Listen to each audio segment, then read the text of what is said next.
Já está no ar. Futebol na veia, aqui na Poliesportiva.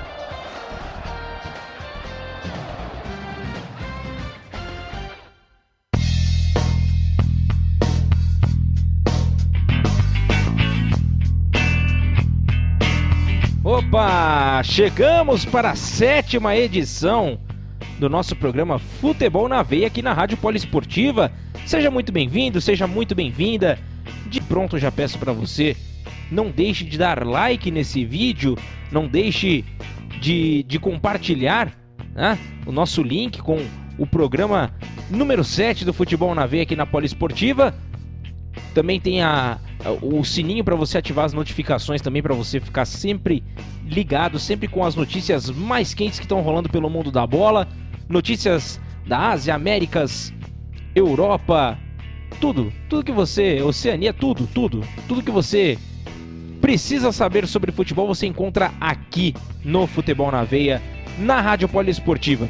Muito bem, vamos hoje começar o nosso programa. Vou apresentar mais uma vez o nosso comentarista. Eu sou Gabriel Max, eu vou apresentar o programa mais uma vez, estou aqui no comando do Futebol na Veia e também ao meu lado está Ícaro Dias, nosso comentarista da noite.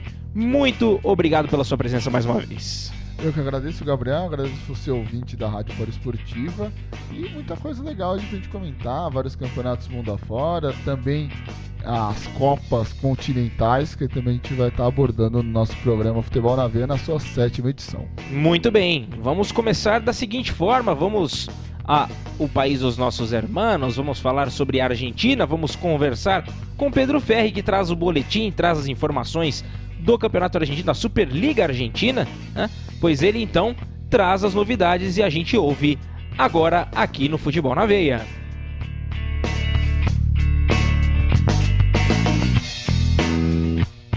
Ambos os clubes de La Plata foram derrotados na 8ª rodada da Superliga Argentina. Fora de casa, o Estudiantes perdeu por 3-0 para o Arsenal de Sarandi. Gastão Álvares de pênalti, Jonathan Schlunk e Juan Caprofi fizeram os gols do quarto colocado. Já o Rinácia Esgrima perdeu no estádio do Bosque para o River Plate por 2-0. Marcaram respectivamente o colombiano Jorge Carrascal e Nath Escoco. Com o resultado, o Missionário subiu para a 7ª colocação, com 14 pontos, ao passo que o Lobo segue na lanterna tanto do campeonato quanto da tabela de promédios. Em 8 rodadas, o conjunto treinado por Diego Armando Maradona soma 7 derrotas e 1 empate. Na luta contra os promédios, o Aldosivi também se deu mal. Jogando dentro de casa, Sebastião Rincon até abriu o placar, mas Juan Inácio e Brian Blas se viraram para o União de Santa Fé. O outro clube da província também se deu bem. No cemitério de Gigantes, o Colón venceu o Argentino Juniors por 1-0. Ainda no primeiro tempo, Christian Bernardi fez o único tento do finalista da Copa Sul-Americana, que ocupa a 14ª colocação na Superliga, com 10 pontos. Por outro lado, o time do bairro de La Paternal saiu do G4 e agora está na 5ª colocação com 15 pontos. Cabe ressaltar que essa foi a primeira derrota da equipe na competição. Quem ainda está invicto é o Boca Juniors. Atuando dentro da Bombonera, a equipe de Gustavo Alfaro empatou em 1-1 com o News Old Boys. Com o resultado, o Boca chegou aos 18 pontos e continua sendo líder isolado. Já o Newell's atingiu a casa dos 14 pontos e está na 8ª colocação. Christian Sahaud, enfim, botou um ponto final na incrível sequência sem levar gols de Esteban Andrada. Contando jogos de Libertadores e Campeonato Argentino, foram 1.128 minutos sem ser vazado, a maior marca de um arqueiro na história do futebol argentino. Outro invicto é o Rosário Central, que no Gigante de Arrochito empatou em 1-1 com o Racing. Lucas Gamba abriu o placar para o conjunto canaxa aos 14 minutos da etapa inicial, mas 7 minutos depois, Lisandro Lopes empatou. Apesar de não ter perdido, a situação do Central exige cuidados, pois ocupa uma posição acima da zona de rebaixamento na tabela de promédios. O Banfield também flerta contra o descenso. No último domingo, a equipe de Júlio César Falcione foi derrotado dentro de casa pelo São Lourenço. Bruno Piton, artilheiro da competição com 4 gols, marcou para o Ciclone, que recuperou a vice-liderança e chegou aos 16 pontos. Logo abaixo na tabela está o Tacheres, que perdeu por 3-2 para o Independiente. O clube de Córdoba encerrou uma sequência de 4 vitórias consecutivas, ao passo que a equipe de Avellaneda chegou ao 2º triunfo consecutivo. A próxima rodada terá início na sexta-feira e terá partidas como Argentino Júnior e Arsenal de Sarandi, Vélez Sarsfield, Independiente e Godoy Cruz e Rinácia e Esgrima. Essas foram as informações da Superliga Argentina. Eu sou o Pedro Ferri para o Futebol na Veia e Rádio Poliesportiva. Aqui, o futebol corre com mais emoção. Muito bem, este foi Pedro Ferri trazendo as informações do Campeonato Argentino. O Campeonato Argentino que vem trazendo algumas surpresas, né? O time do Talleres perdendo, né? Já vinha de uma ótima sequência de 4 vitórias consecutivas e agora cai no Campeonato Argentino, não consegue emplacar a 5ª vitória consecutiva. Mas por outro lado cai pro Rio de Copas, né? Independente Claro. de Avejaneira, é uma equipe super tradicional. Recentemente conquistou a Copa Sul-Americana na temporada retrasada, em cima do Flamengo dentro do Maracanã. Então a equipe tem muita tradição no futebol argentino e sul-americano. Outro destaque para a quebra da invencibilidade do Andrada, né, goleiro do Boca Juniors. É verdade, já fazia muito tempo. Sim, hein? se a gente for pegar aqui, o futebol argentino já teve Córdoba, Abondanzieri, nos anos 80 o Fidjol. E o Andrada é o goleiro que conseguiu quebrar todos esses recordes aí. Então vem fazendo uma linda história no Boca Juniors. E o Boca conseguindo aí se manter do líder no campeonato argentino. E agora também lutando para quem sabe conseguir chegar na final de Copa Libertadores. E continua tudo embolado, né, no campeonato argentino, porque o Boca segue agora com 18 pontos, seguido pelo San Lorenzo com 16 e o Talleres também com 16 na 3ª colocação, apenas com diferença de critérios de desempate, no caso os gols pró.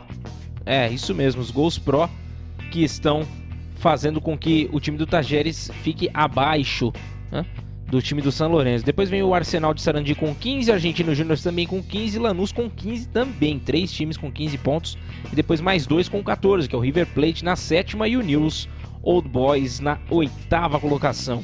Fechando essa fase, esse pedaço classificatório que temos da tabela do Campeonato Argentino, da Superliga Argentina, temos o Vélez Sarsfield com 13 pontos, junto ali com o Independiente, os dois com 13, o Racing também com 13 ali, são 3 times que estão bem próximos por ali. Muito bem, vamos fazer o seguinte, agora falado sobre o Campeonato Argentino, vamos viajar um pouquinho, vamos até o Uruguai, vamos comer uma boa carne, vamos viajar até o Uruguai para falar sobre o campeonato, a primeira divisão, a primeira divisão de Uruguai. Então vamos falar com o Luciano Massi, que traz as informações de lá para a gente.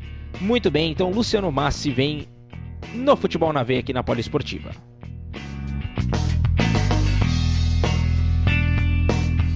O futebol está de luto na terra de Cavani e Soares. No dia 26 de setembro, o jogador Agustín Martínez, de apenas 17 anos, faleceu após uma parada cardiorrespiratória durante o jogo entre Boston River e Cerro, válido pela 3ª divisão do Uruguai. Por certo, a morte do jovem zagueiro do Boston não foi em decorrência de lesão. Durante a partida ele foi substituído por estar sentindo dores no joelho. Posteriormente, já no banco de reservas, Agustín Martínez desmaiou e foi atendido pelo cinesiologista do Boston River. O cinesiologista é responsável pelo estudo dos movimentos corporais, ou seja, não era o profissional mais indicado para a situação. Sobretudo, esse atendimento precário ao jogador se deve ao fato de que não havia ambulância no estádio. Após 3 dias do ocorrido, o atleta faleceu no hospital. Muita força para os familiares e amigos de Agustín Martínez, que teve seu sonho interrompido pelo descaso no futebol uruguaio. Devido ao falecimento de Martínez, a 4ª rodada do Clausura, que seria disputada nos dias 28 e 29 de setembro, foi adiada. Desse modo, os jogos acontecerão neste final de semana. No sábado 5, teremos o Nacional, que é líder do Clausura e da tabela anual, visitando o Boston River de Louco Abreu e companhia. Em seguida, vem o Clássico del Oeste, entre Racing e Fênix. O Danúbio encara o River Plate, e o Cerro Largo, 3º colocado na tabela anual, recebe a equipe do Rampla Juniors. Já os destaques do domingo 6 ficarão por conta de Wanderers contra Progresso, Juventude versus Defensor Sporting, o vice-líder do Clausura Plaza Colônia diante do Atlético Cerro e, por fim, o atual campeão do intermédio, Liverpool, encara o todo-poderoso Peñarol. Essas foram as informações do Campeonato Uruguaio. Luciano Massi para Futebol na Veia e Poliesportiva. Aqui o futebol corre com mais emoção.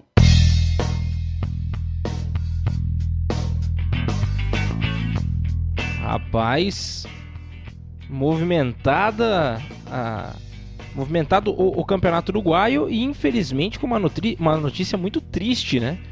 O falecimento de Agustín Fernandes, ele que disputava a partida, se sentiu mal e foi atendido não da melhor forma, né? Não pelos melhores profissionais e acabou vindo a falecer por conta disso. Rapaz, que complicado essa situação da Federação Argentina, né? Da Confederação Argentina, a gente pode dizer. Uruguaia, melhor dizendo. Argentina não, perdão aos argentinos que estão nos escutando, a Federação Uruguaia, que amadorismo, a gente pode dizer que chega a ser amadora, não ter uma ambulância, né? Não disponibilizarem uma ambulância para estar durante a partida, né? É um absurdo. São vários erros, né, Max? Primeiro, o erro do corpo médico da equipe do Boston, que foi atender o jogador estava sentindo uma lesão no joelho. Daí ele vai pro banco, tem um desmaio, a pessoa fala, não é nada, não, pode ir embora. Aqui no Brasil, em qualquer competição esportiva, é obrigatório você ter uma ambulância. Independente se o evento tem 3.000, 2.000, 1.000 pessoas, é obrigado a ter uma ambulância. Acima de 10.000, 2 ambulâncias. Então, se você for pegar, tem jogo no Maracanã, é obrigado a ter 8 ambulâncias, segundo o nosso estatuto do torcedor. Já em outros países, igual o Uruguai, não ocorre tanto não ocorre tanto, né? A gente sabe que o Uruguai também não é um país que tem tanta estrutura, mas a gente vê por um outro lado, um país que é bicampeão do mundo, um país que é bicampeão olímpico, um país que foi o precursor do futebol na América do Sul, a mostrar a grandeza do futebol sul-americano, hoje em dia sofrendo com um problema de estrutura, é muito complicado.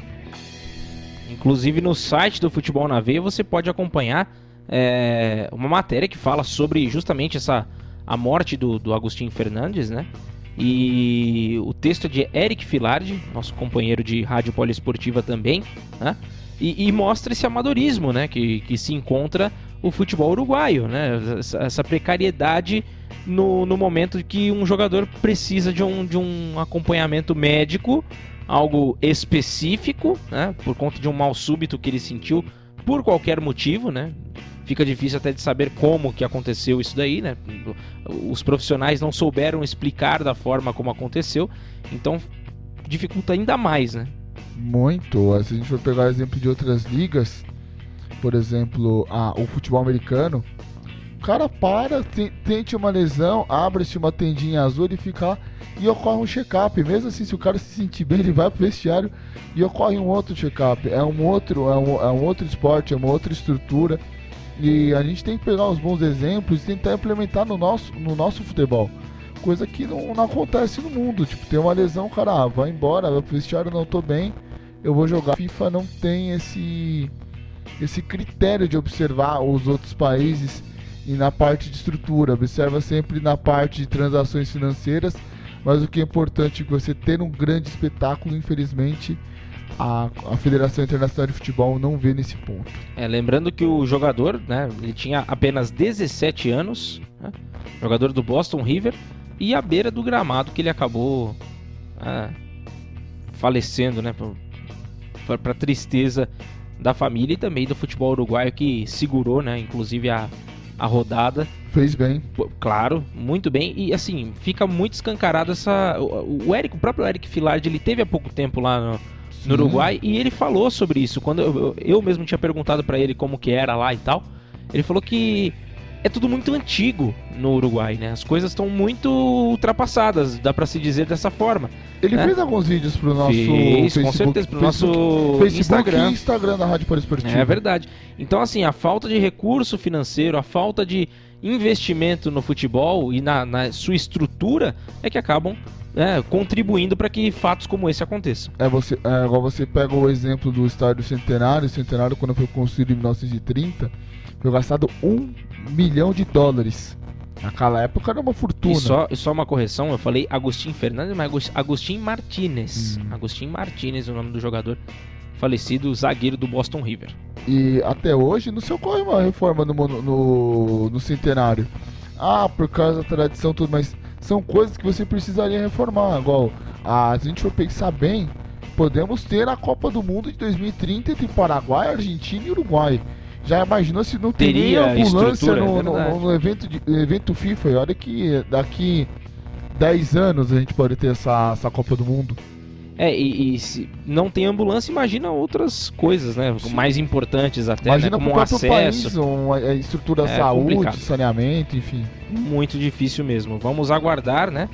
E ver se providências serão tomadas, né? A respeito disso, para que não ocorra novamente a morte de jogadores por conta muito mais até de uma negligência do que propriamente do próprio mal súbito que ele sentiu.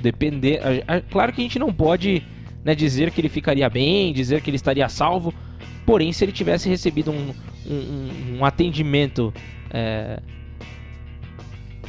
próprio para aquele momento, sim, talvez ele poderia, né, melhorar e tal. É complicada essa situação. Ou então, Max, e que isso sirva de exemplo e que a FIFA comece a ter sanções contra países que o jogador acaba morrendo dentro de campo. E essa fatalidade precisa servir como exemplo pra gente aqui no continente sul-americano. Não pode isso acontecer. É verdade. Muito bem. Vamos fazer o seguinte agora, vamos até o México. Vamos viajar para a América do Norte, vamos ao boletim de Sara Café, que traz as informações sobre a Liga MX, o Campeonato Mexicano Tequilão, que nós costumamos dizer aqui. Você gosta de beber tequila aí, cara? De vez em quando a gente se arrisca, né? Ih, rapaz, eu já não sou muito chegado, não gosto muito, mas tem muita coisa boa que vem do México, né? Tem os tacos mexicanos. Nossa, a comida mexicana é boa demais, rapaz. Sim. Já foi no Taco Bell? Taco Bell tem umas coisas boas, as paletas, hein? Lembra que no Brasil uma época tinha aquela... mas paleta mexicana foi algo brasileiro que eles acabaram, né? Sim, mas virou uma febre aqui no nosso país. Colocaram paletas mexicanas aí, mas não durou muito tempo. Uma das melhores cervejarias do mundo. Coitado de quem abriu uma franquia, hein? Sim, de coitado. paleteria. Igual, no México se toma cerveja com um limãozinho dentro. Eles fizeram uma vez aqui uma cerveja, aqui no Brasil trouxeram uma cerveja... uma cerveja... Se eu não me engano, era da Nova Skin, que vinha com tequila e limão. Tinha até propaganda. Os orixás faziam propaganda. Eu lembro mais ou menos aí. Sim. Mas deixa de baboseira, vamos falar agora sobre o Campeonato Mexicano e Sara Café traz o boletim pra gente. A vitória do América no Clássico Nacional, a lesão chocante de Giovani dos Santos e a saída de Diego Alonso do Monterrey após derrota no Clássico Regiomontano são os destaques da 12ª rodada do Apertura Mexicano. Arriba! O América manteve domínio sobre o Guadalajara, que levou uma goleada de 4 gols e conseguiu marcar apenas um. A partida ocorreu no Estádio Azteca e o show teve a colaboração do meio-campista Sebastián Córdoba, que marcou 2 dos gols, com Emanuel Aguilera e Henry Martín completando o placar. Dios mío, a má notícia para o técnico Miguel Herrera foi a lesão sofrida pelo atacante Giovani dos Santos, que após um chute de Antônio Briseño, ficou com uma ferida para lá de grave acima do joelho direito. Giovani precisou ser operado e irá ficar 6 semanas afastado.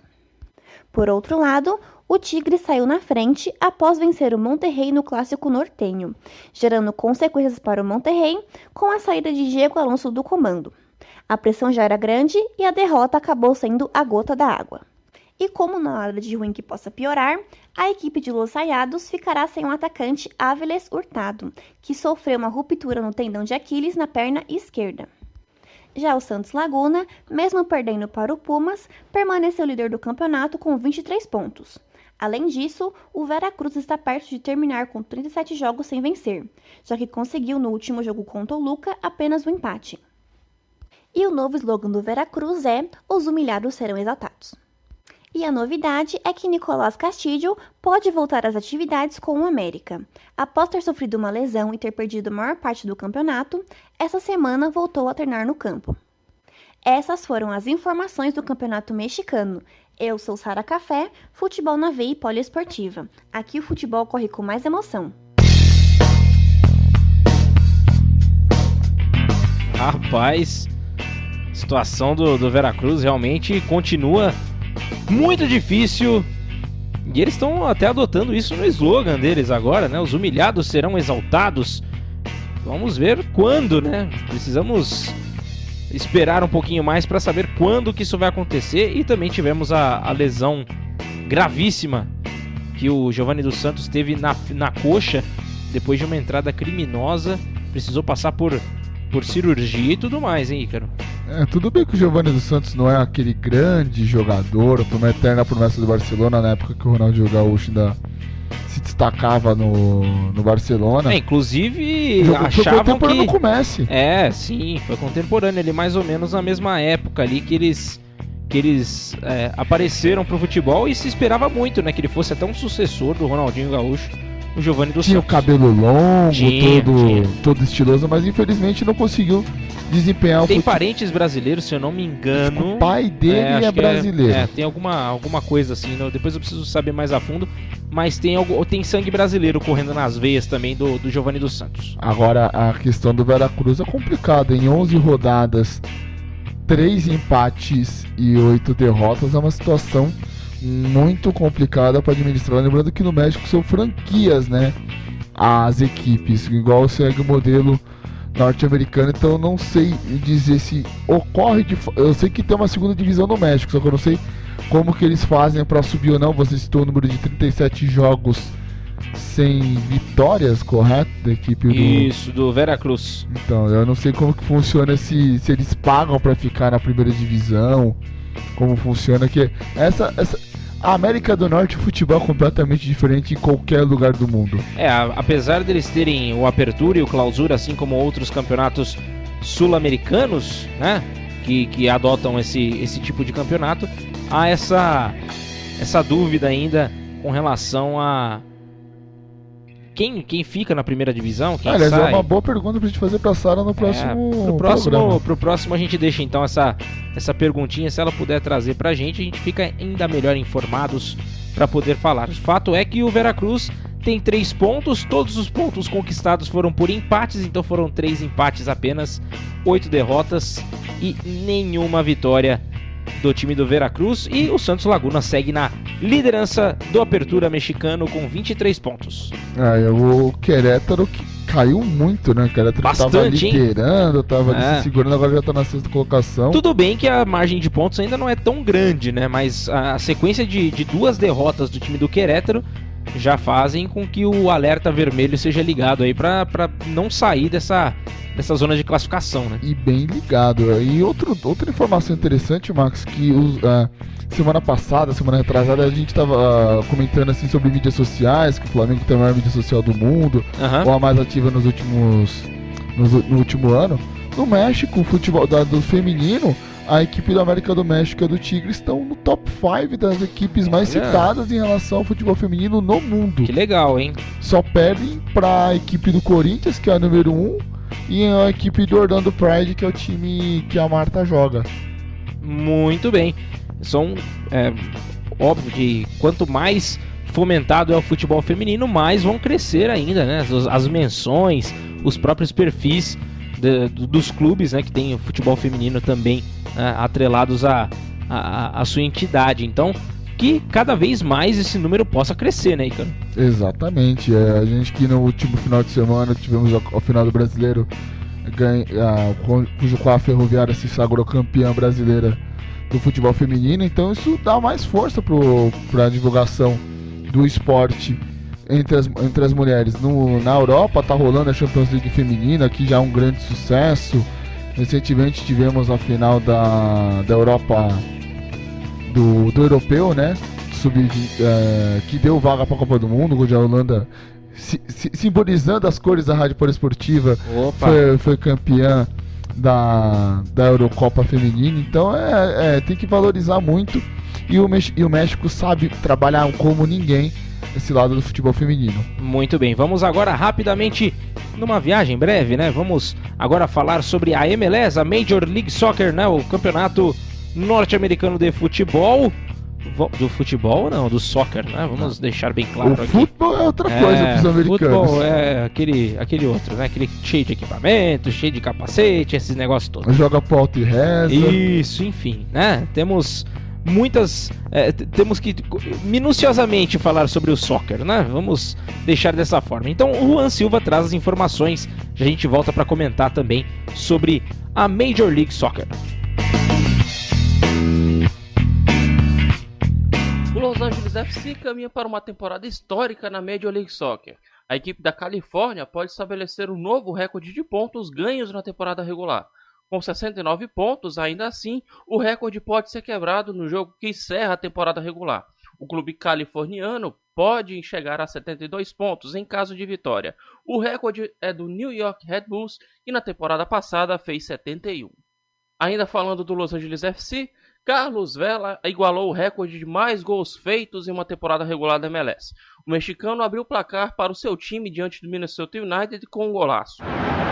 Limited contact, falls for Rossi in the air, to the far side for Carlos Vela. Vela got it away, and it's a goal! Carlos Vela, 31 on the year, tying the MLS single season record. Desse jeito, o camisa 10 igualou o recorde de Joseph Martinez, que atingiu na temporada passada 31 gols. Assim, com mais um jogo pela frente, Vela ainda pode quebrar o recorde. A Associação de Jogadores da MLS recentemente anunciou os salários dos jogadores da temporada 2019. Como já era de se esperar, Ibrahimovic é o mais bem pago do torneio, recebendo em torno de 7,2 milhões de dólares anuais. Completando o top 5, temos Michael Bradley com 6,5 milhões, Josie Altidore com 6,3 milhões de dólares, Carlos Vela tem o mesmo valor. E por fim, o alemão Schweinsteiger vem com 5,6 milhões de dólares. Em pesquisa feita pela torcida organizada do Los Angeles Galaxy, divulgada no último domingo, o mexicano Jonathan dos Santos foi eleito jogador do ano da franquia, superando Ibrahimovic. Dos Santos joga como volante e deu sangue em campo em suas 28 partidas pela MLS, fazendo 2 gols e dando 3 assistências. E depois de uma longa e gloriosa carreira dedicada ao futebol americano e o inglês, chegou o dia de dizer adeus ao camisa 1 do Colorado Rapids. O goleiro Tim Howard, um dos maiores ídolos da seleção americana de futebol, fará sua última partida da carreira neste domingo. Seu último ato será contra o Los Angeles FC pela semana 31 da MLS. Falando nela, os jogos da semana 31 acontecem neste domingo, todos eles ao mesmo tempo, começando às 5 da tarde. O Seattle Sounders recebe o Minnesota United, o Atlanta United recebe o New England Revolution, o Orlando City encara o Chicago Fire, o Toronto FC enfrenta o Columbus Crew, o Vancouver Whitecaps enfrenta o Real Salt Lake e o Houston Dynamo encara o Los Angeles Galaxy. Portland Timbers e San Jose Earthquake se enfrentam, FC Dallas e o Sport Kansas City também. Los Angeles FC encara o Colorado Rapids, Impact Montreal recebe o New York Red Bulls, o DC United enfrenta o Cincinnati e, por fim, o Philadelphia Union enfrenta o New York City. Essas são as informações da MLS, eu sou o Juan Silva para Futebol na Veia e Poliesportiva. Aqui o futebol corre com mais emoção.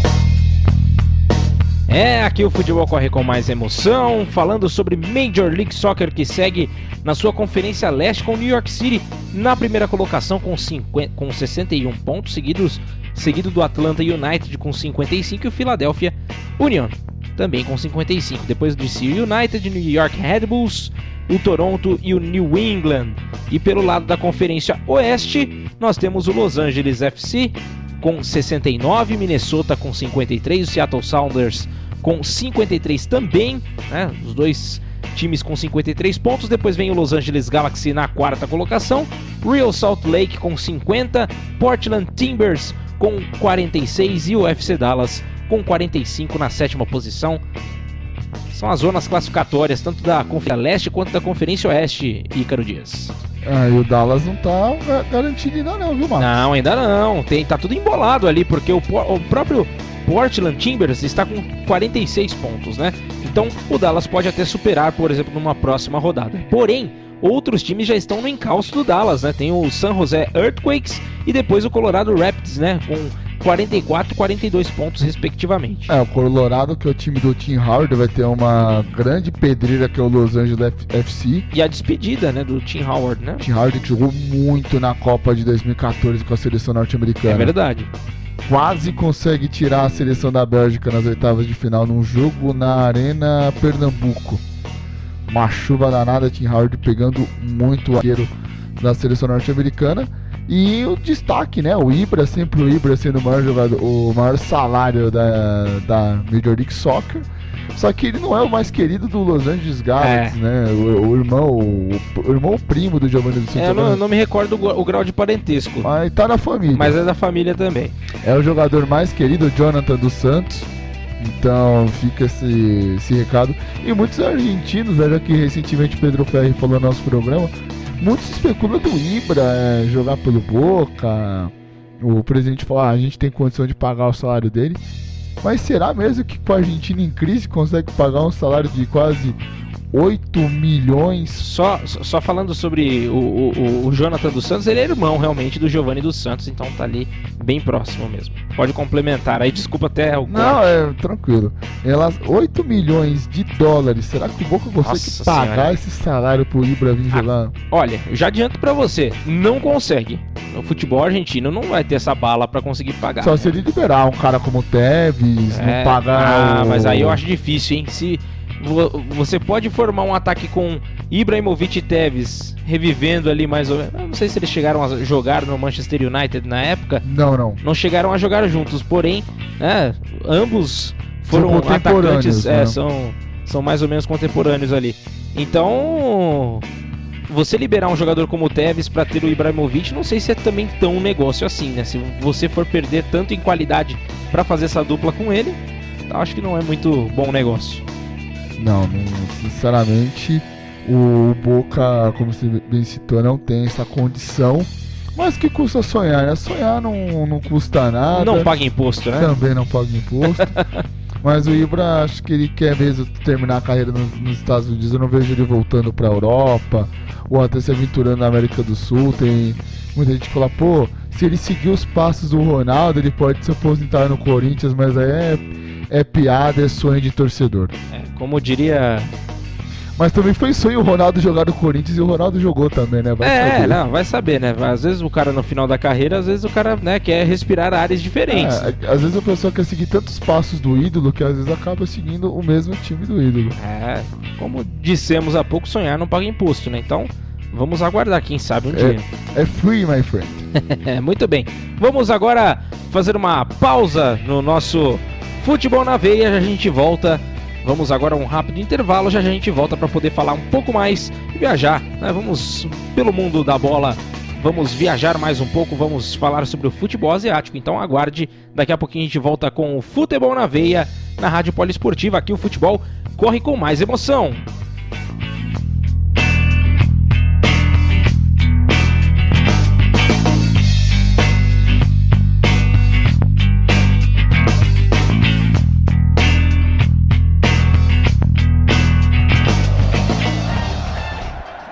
Você está ouvindo Futebol na Veia.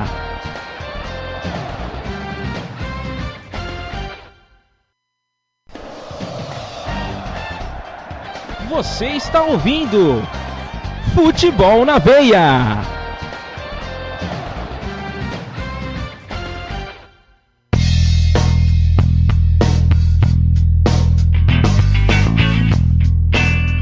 Muito bem, estamos de volta com o nosso programa, edição número 7 do Futebol na Veia. Você que está ligado no YouTube, ligado no nosso site também, www.radiopoliesportiva.com.br.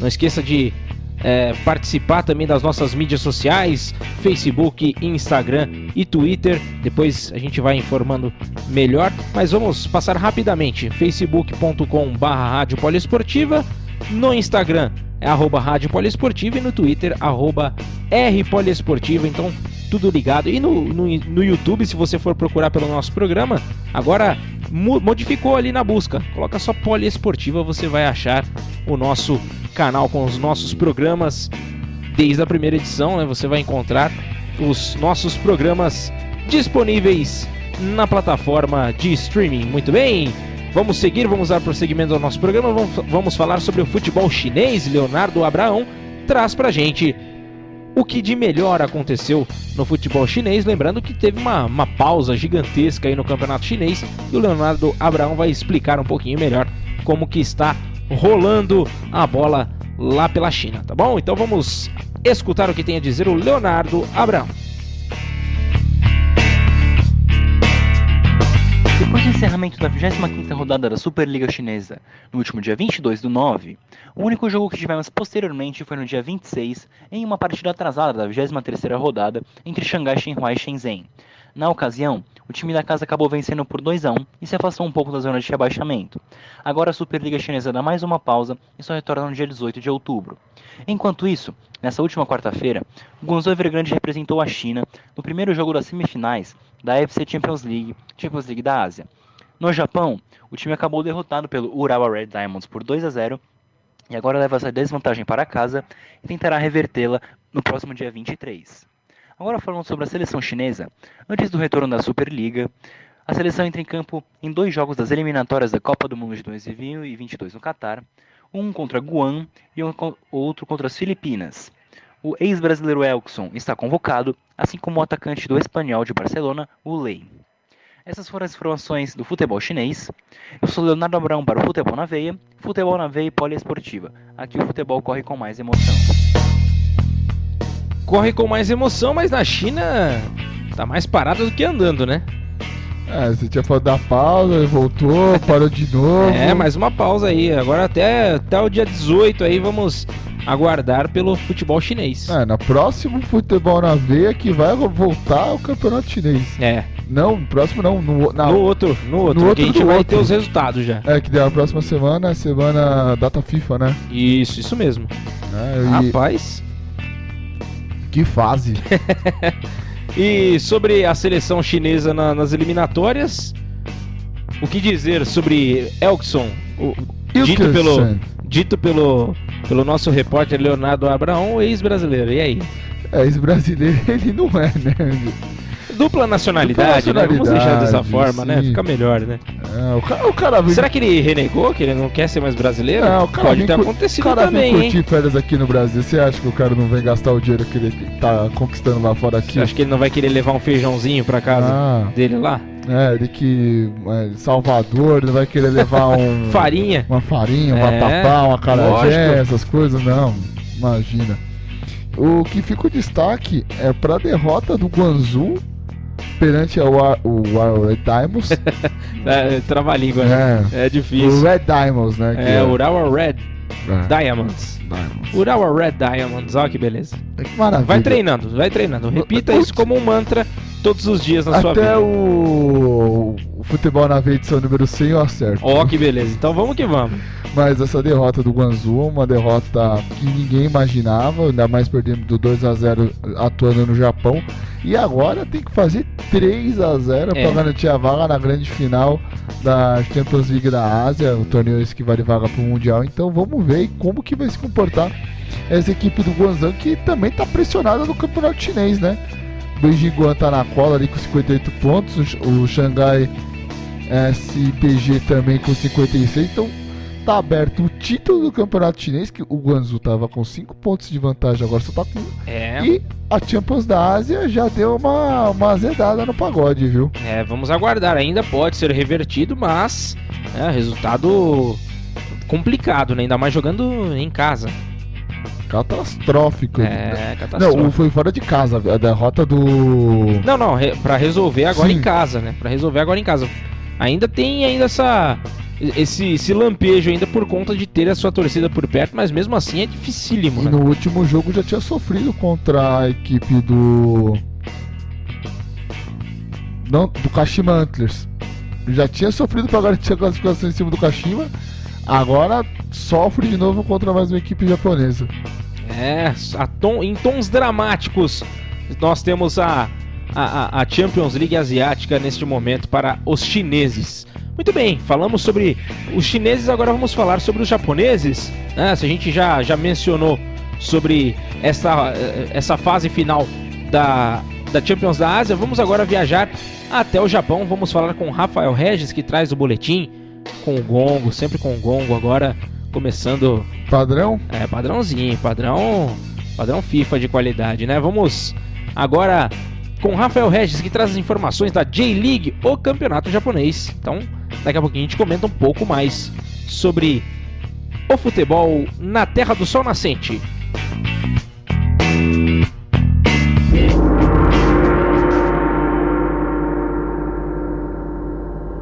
Irachai Macê, seja muito bem-vindo, muito bem-vinda a este resumo do que aconteceu e vai acontecer na J-League, o campeonato japonês. Meus amigos, minhas amigas, faltam apenas 7 rodadas para o fim do campeonato e FC Tóquio, Kashima Antlers e Yokohama Marinos travam um belíssimo duelo em busca da taça. Na última rodada, inclusive, de um lado, o Kashima perdeu a chance de assumir a liderança ao empatar em casa com o Consadole Sapporo em 1-1. Em contrapartida, o time da capital perdeu a chance de abrir a vantagem na ponta da tabela, ao também empatar, só que sem gols, com o penúltimo colocado Matsumoto Yamaga. E o Yokohama Marinos também vacilou. Também empatou 1-1 com o Vegalta Sendai. Chuva de gols nós tivemos na partida em que o Shimizu S-Pulse goleou fora de casa o Shonan Bellmare por 6-0. Na parte de baixo da tabela, o Júbilo Iwata venceu fora de casa o Oita Trinita por 2-1, mas a situação está extremamente complicada, para não falar aí, impossível de evitar o rebaixamento. Bom, falando da 28ª rodada, destaque para os 3 primeiros da tabela, é claro,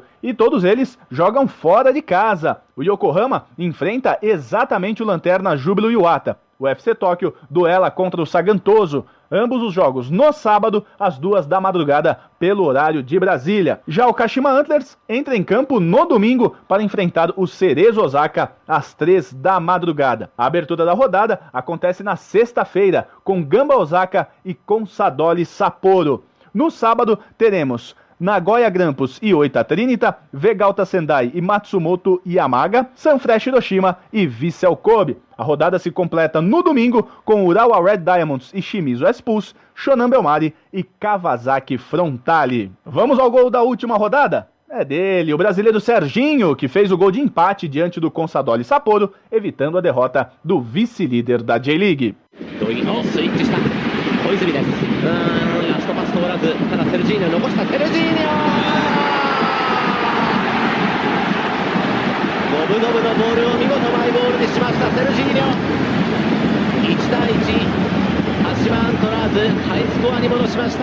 Antes de encerrar, vamos ao G3 da J-League. O FC Tóquio é o líder com 53 pontos, seguido de perto pelo Kashima Antlers, vice-líder com 52, e o terceiro colocado, Yokohama Marinos, com 59. Estas foram as informações da J-League, o campeonato japonês. Rafael Regis para o Futebol na Veia e Poliesportiva. Aqui o futebol corre com mais emoção. Muito bem, esse é Rafael Regis. Irachai Macê, Rafael Regis. Muito obrigado também, né? Arigatou gozaimasu para você, né, pelas informações. Só uma pequena correçãozinha, o Yokohama Marinos está com 49 pontos, não como 59. Então, FC Tóquio em primeiro com 53, Kashima Antlers com 52 e Yokohama Marinos com 49 pontos. Este é o G3 da J-League e muita coisa acontecendo aí e temos algo que é chover no molhado, pelo menos enquanto estamos apresentando este programa, que é o Oita Trinita, que segue na 8ª colocação. Todo mundo muda de colocação, menos o Oita e o FC Tóquio. O resto já mudou toda hora, né? Muda direto. E detalhe que na última rodada, como o próprio Rafa citou no seu boletim, os 3 primeiros colocados empataram. É um show de empates aí, né? Então, o FC Tóquio, o Kashima Antlers e o Yokohama Marinos, em suas respectivas partidas, acabaram saindo com apenas um pontinho, né? Então segue da mesma forma. E o Júbilo que conseguiu vencer depois de muito tempo dentro do campeonato japonês, mas faltando poucas rodadas, né? Faltam apenas 9 rodadas para o término do campeonato japonês, a coisa começa a ficar um pouquinho complicada, né? É um pouquinho, não, bastante, né? Porque a diferença do Júbilo Iwata para o Shonan Bellmare, né? O Shonan Bellmare é de 10 pontos. O Júbilo está com 21 e o Shonan com 31, juntamente com o Gamba Osaka. O do Gamba Osaka está na 14ª colocação. Mas o foco dele é para chegar perto do Sagantoso, né? Se conseguir chegar perto do Sagantoso já tá ótimo, né? E daí vai para 7 pontos do rebaixamento, né? Pelo menos briga ali, né? E o Awa tem que tomar cuidado, viu? Faz umas 2, 3 rodadas que o Awa tá naquela posição ali meia intermediária, perto do Sagantoso. O Sagantoso ganha, já fica um ponto para a zona de rebaixamento, e o Awa migrando pelo título da Champions da Ásia, mas também correndo um sério risco de ser rebaixado para a segunda divisão do campeonato japonês. Digamos que o Urawa Reds tá ali internado, ainda não chegou, né, aí pro CTI, mas tá beirando ali, né? Não pode, tem que ficar sob observação, porque senão as coisas vão ficar complicadas, hein? Sim, observação, aquele sinalzinho laranja da Poliesportiva para ficar, ó. Isso. Todo cuidado é pouco. Muito bem, agora vamos viajar para a Europa, vamos falar sobre o futebol espanhol e a Lauren Berger é quem traz as informações da La Liga, né, o campeonato espanhol, então para você, na sua Rádio Poliesportiva aqui no programa Futebol na Veja, a gente volta para comentar. Olá, ticos e ticas! A La Liga chegou à sua 7ª rodada e os times protagonizaram belas partidas. E para início de conversa, o Vila Real anotou 5 gols sobre o Betis em casa. Para diminuir a vantagem, Emerson marcou o único tento do Betis na partida. Já no sábado, o Valência venceu o Atlético Bilbao fora de casa. O placar ficou no 1-0 e no mesmo dia o Barcelona enfrentou o Getafe. E pasmem, a equipe da Catalunha venceu por 2-0 e fora de casa. Essa é a primeira vitória do Barça fora de seus mandos nesta temporada. Os gols foram marcados por Luis Soares e Júnior Firpo.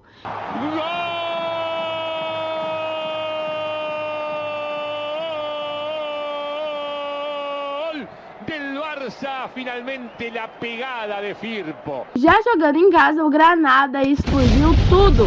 O time venceu o Leganés por 1-0. E para encerrar o dia, o Derby de Madrid decepcionou os seus torcedores. O Atlético recebeu o Real, mas nada foi marcado. As equipes ficaram no 0-0. No domingo, o dia foi dos placares ficarem no 2-0.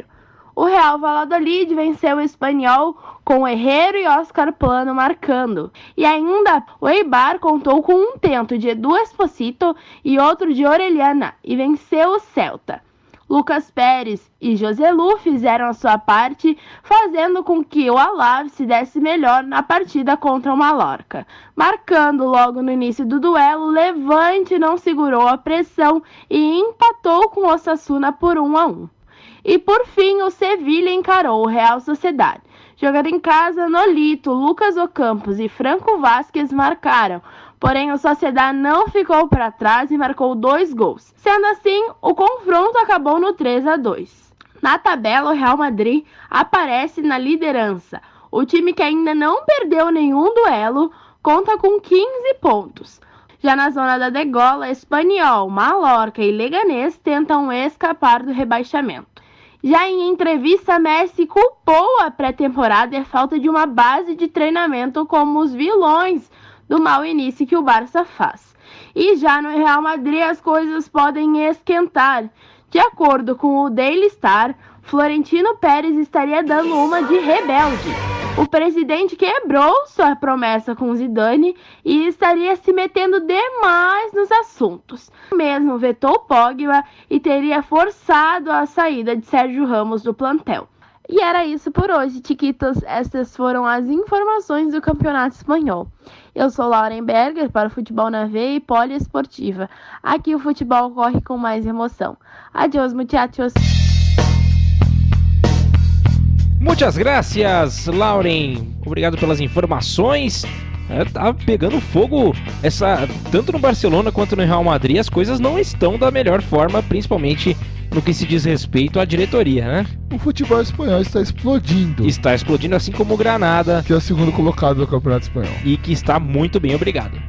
O Granada que é parceiro do Manchester City, né? Então muitos jogadores vão para o Campeonato Espanhol para fazer laboratório para depois e disputar a Premier League. O Granada aí conseguindo estar na frente do Barcelona e do Atlético de Madrid. Então algo muito importante. Agora, a crise institucional dentro do Barcelona e dentro do Real Madrid é o que preocupa. O Florentino Pérez dando uma de rebelde, né? Muito bem salientado também com o áudio da música da novela, né? E você comprar briga com o Sérgio Ramos, os principais líderes do elenco, é complicado. Você querer barrar um cara que já tem uma identificação enorme com a torcida. Gigante. O Sérgio Ramos tá no Real Madrid há mais de um se bobear. Ele jogava no Sevilha, depois foi pra Madrid e tá lá até hoje. Então, viveu aquele período sem Champions e viveu o período com Champions. Um bocadinho, inclusive, né? Algumas. Agora, essa parte do Zidane pediu pro Pogba e o Florentino ter barrado, aí já começa um problema interno muito grande entre treinador que não queria assumir o Real Madrid, mas falou, não, vou voltar pro projeto, igual aqui no Brasil o Carille que saiu fora e depois, não, vou voltar pra dar minha colaboração. O próprio Rogério Ceni no Fortaleza, tipo, saindo e depois voltando, mas a diretoria não tá ajudando muito. E pelo lado do Barcelona, o Messi botando as suas manguinhas de fora. E botando a boca no trombone, né? O Messi, que não gosta muito do estilo de jogo do Ernesto Valverde, já reclamando da preparação física, já reclamando como que o time tá se portando nessa temporada. O Barcelona que não vem bem nessa temporada, mesmo com os números indicando a equipe da Catalunha apenas com 2 derrotas na temporada, mas não é aquele futebol do Barcelona que a gente espera, aquele futebol arte, aquele futebol bonito e envolvente. O Barcelona está muito abaixo do que se espera, além de ter feito um alto investimento no Antoine Griezmann. É verdade, fez um investimento grande e precisa melhorar a sua logística, o seu trabalho pré-temporada, porque os jogadores já estão sentindo e estão reclamando, hein? Sim, e no Campeonato Espanhol, se você for pegar a tabela, do primeiro ao sétimo a diferença são 3 pontos. Então tá um campeonato muito apertado e aquilo ninguém quer perder, né? A pessoa quando que tá entrando em campo entra pra ganhar, entra pra fazer os 3 pontos. E o Messi é muito competitivo, assim como a equipe do Real muito competitiva. Só que esses problemas internos podem acabar acarretando em uma péssima temporada, né? E a gente sabe que vem o Atlético de Madrid muito forte dentro do Campeonato Espanhol. Sevilha que sempre incomoda ali buscando beliscar esse título espanhol. Então é bem complicado se não chegar alguém colocar panos quentes dentro do vestiário. Aí pode ser que a equipe possa desenvolver. Se ficar do jeito que tá, amigo, a tendência é piorar ainda mais. Ainda mais porque os próprios jogadores não queriam o Griezmann, né? Teve toda essa polêmica no começo da temporada, queriam a volta do Neymar. Então, no Barcelona tem toda essa dificuldade entre jogadores e diretoria, e também, né, no Real Madrid. E no próprio Real, quando a gente chegar no outro boletim, o boletim mais querido, a cereja da noite, vamos abordar também mais essa parte do Real Madrid. É verdade. Muito bem, vamos agora ao futebol francês. Vamos agora falar com Sergio Vitor. Sergio Vitor, que vai trazer as informações da Ligue 1 para nós, né? Então vamos com ele agora no boletim do futebol francês da Ligue 1, a Ligue 1 do futebol francês para você. Então já a gente volta para comentar também sobre mais este campeonato europeu.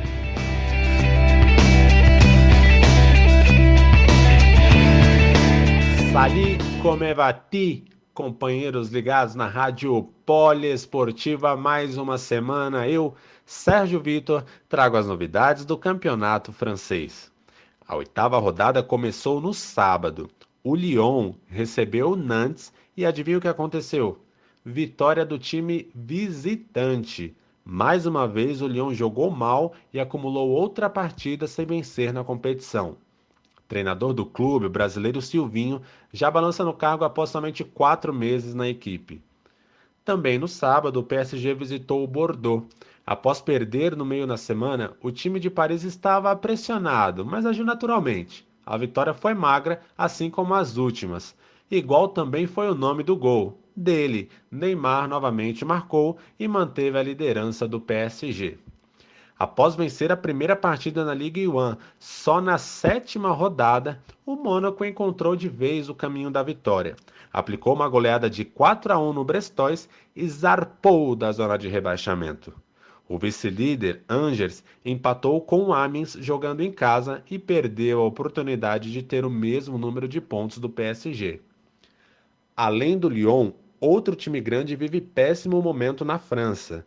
No domingo, o Olympique recebeu o Rennes e empatou em 1-1.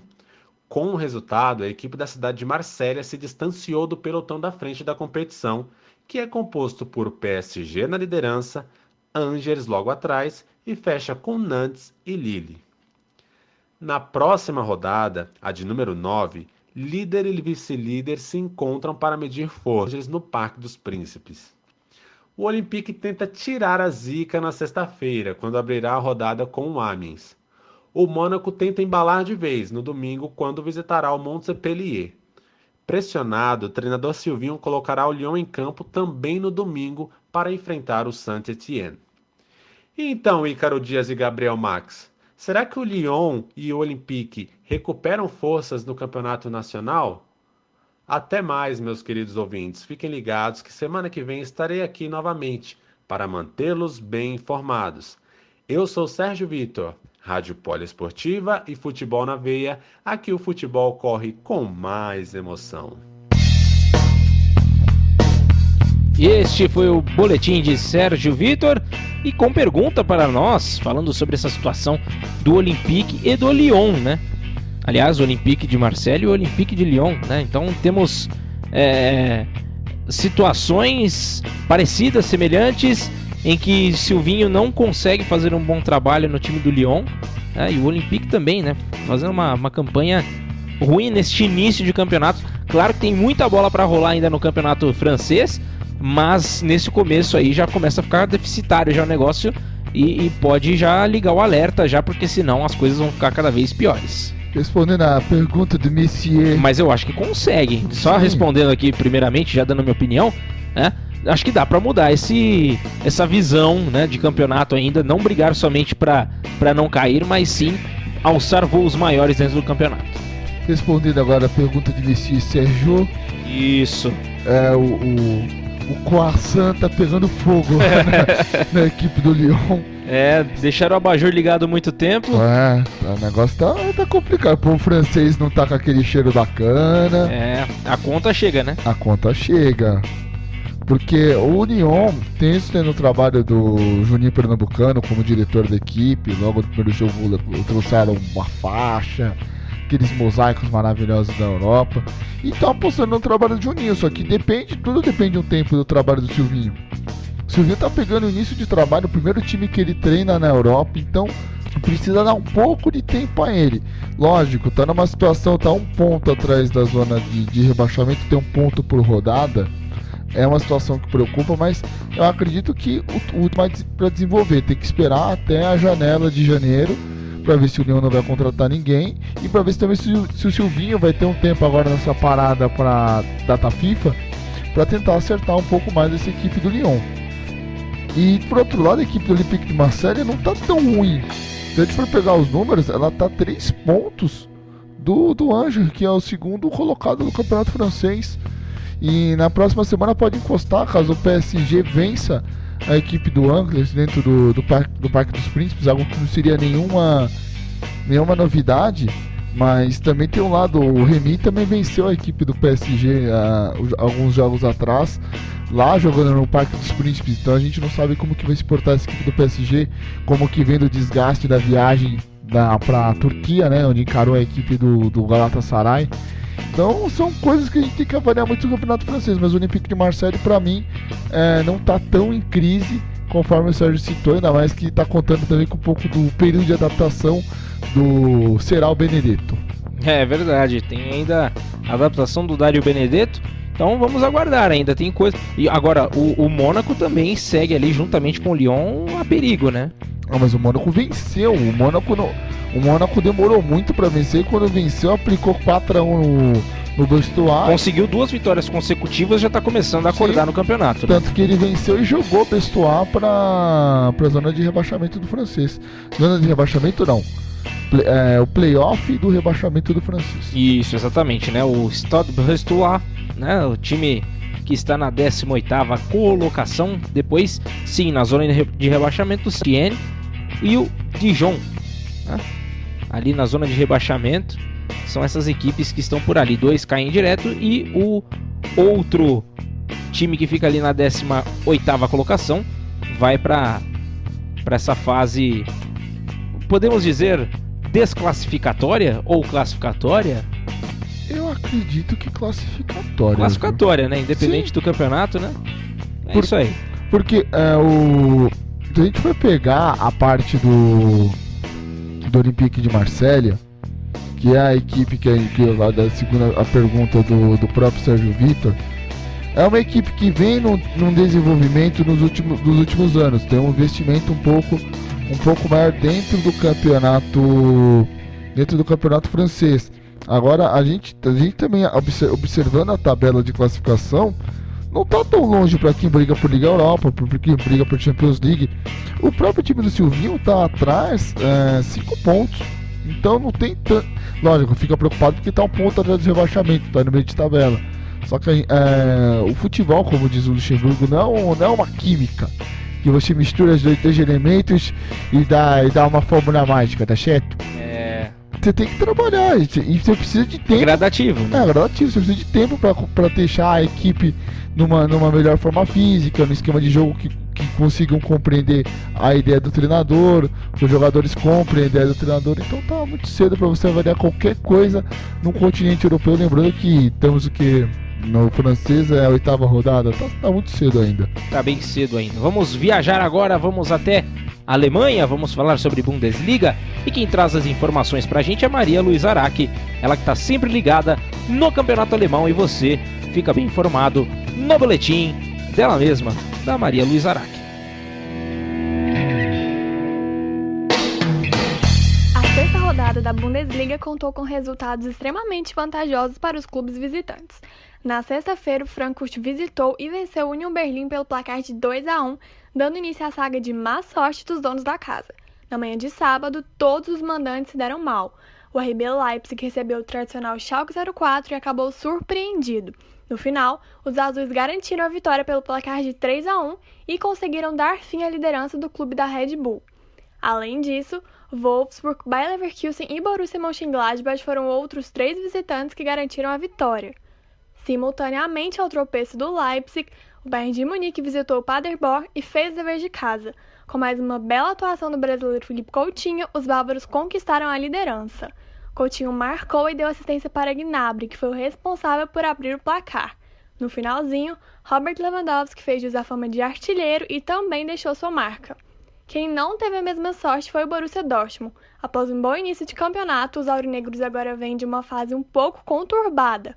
Na tarde de sábado, o clube recebeu o Werder Bremen, mas acabou empatando em 2-2 com gols de Götze e Reus. Para finalizar, no domingo, mais 2 visitantes conquistaram os 3 pontos, Hertha Berlim e Freiburg. Ao final desta rodada, a classificação ficou assim: Bayern de Munique em primeiro, agora seguido pelo RB Leipzig, em terceiro o Freiburg e a novidade no G4, o Schalke 04. Essas foram as informações do campeonato alemão. Eu sou Maria Luísa Araque. Futebol na veia e poliesportiva. Aqui o futebol corre com mais emoção. Muito bem, muito obrigado pelas informações, Maria Luísa, sobre a Bundesliga, que traz ainda, né, o time do Bayern de Munique figurando na primeira colocação, agora de maneira fixa ali, já está conseguindo ficar mais à vontade novamente na liderança da competição, né, Ícaro? O Bayern que tinha no começo do campeonato, empatado na primeira rodada, estava tentando se acertar.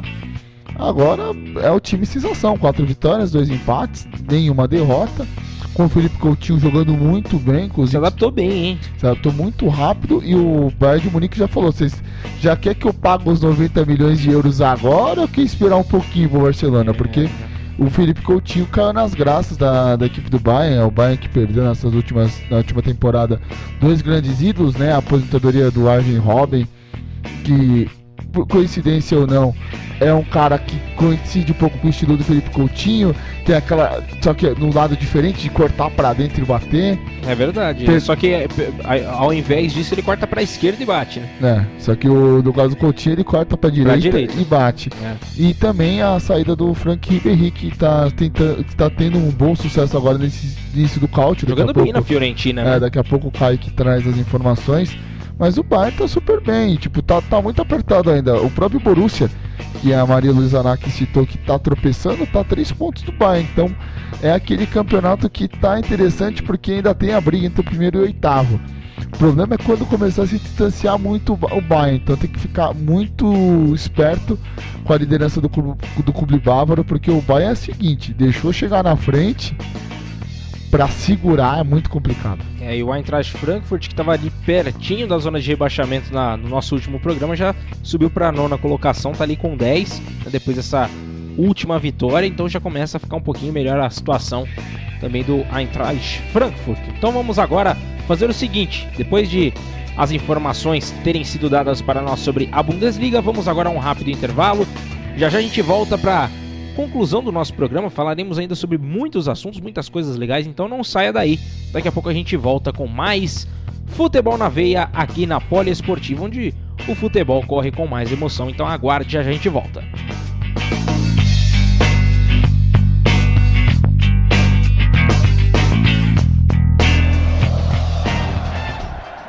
Você está ouvindo Futebol na Veia.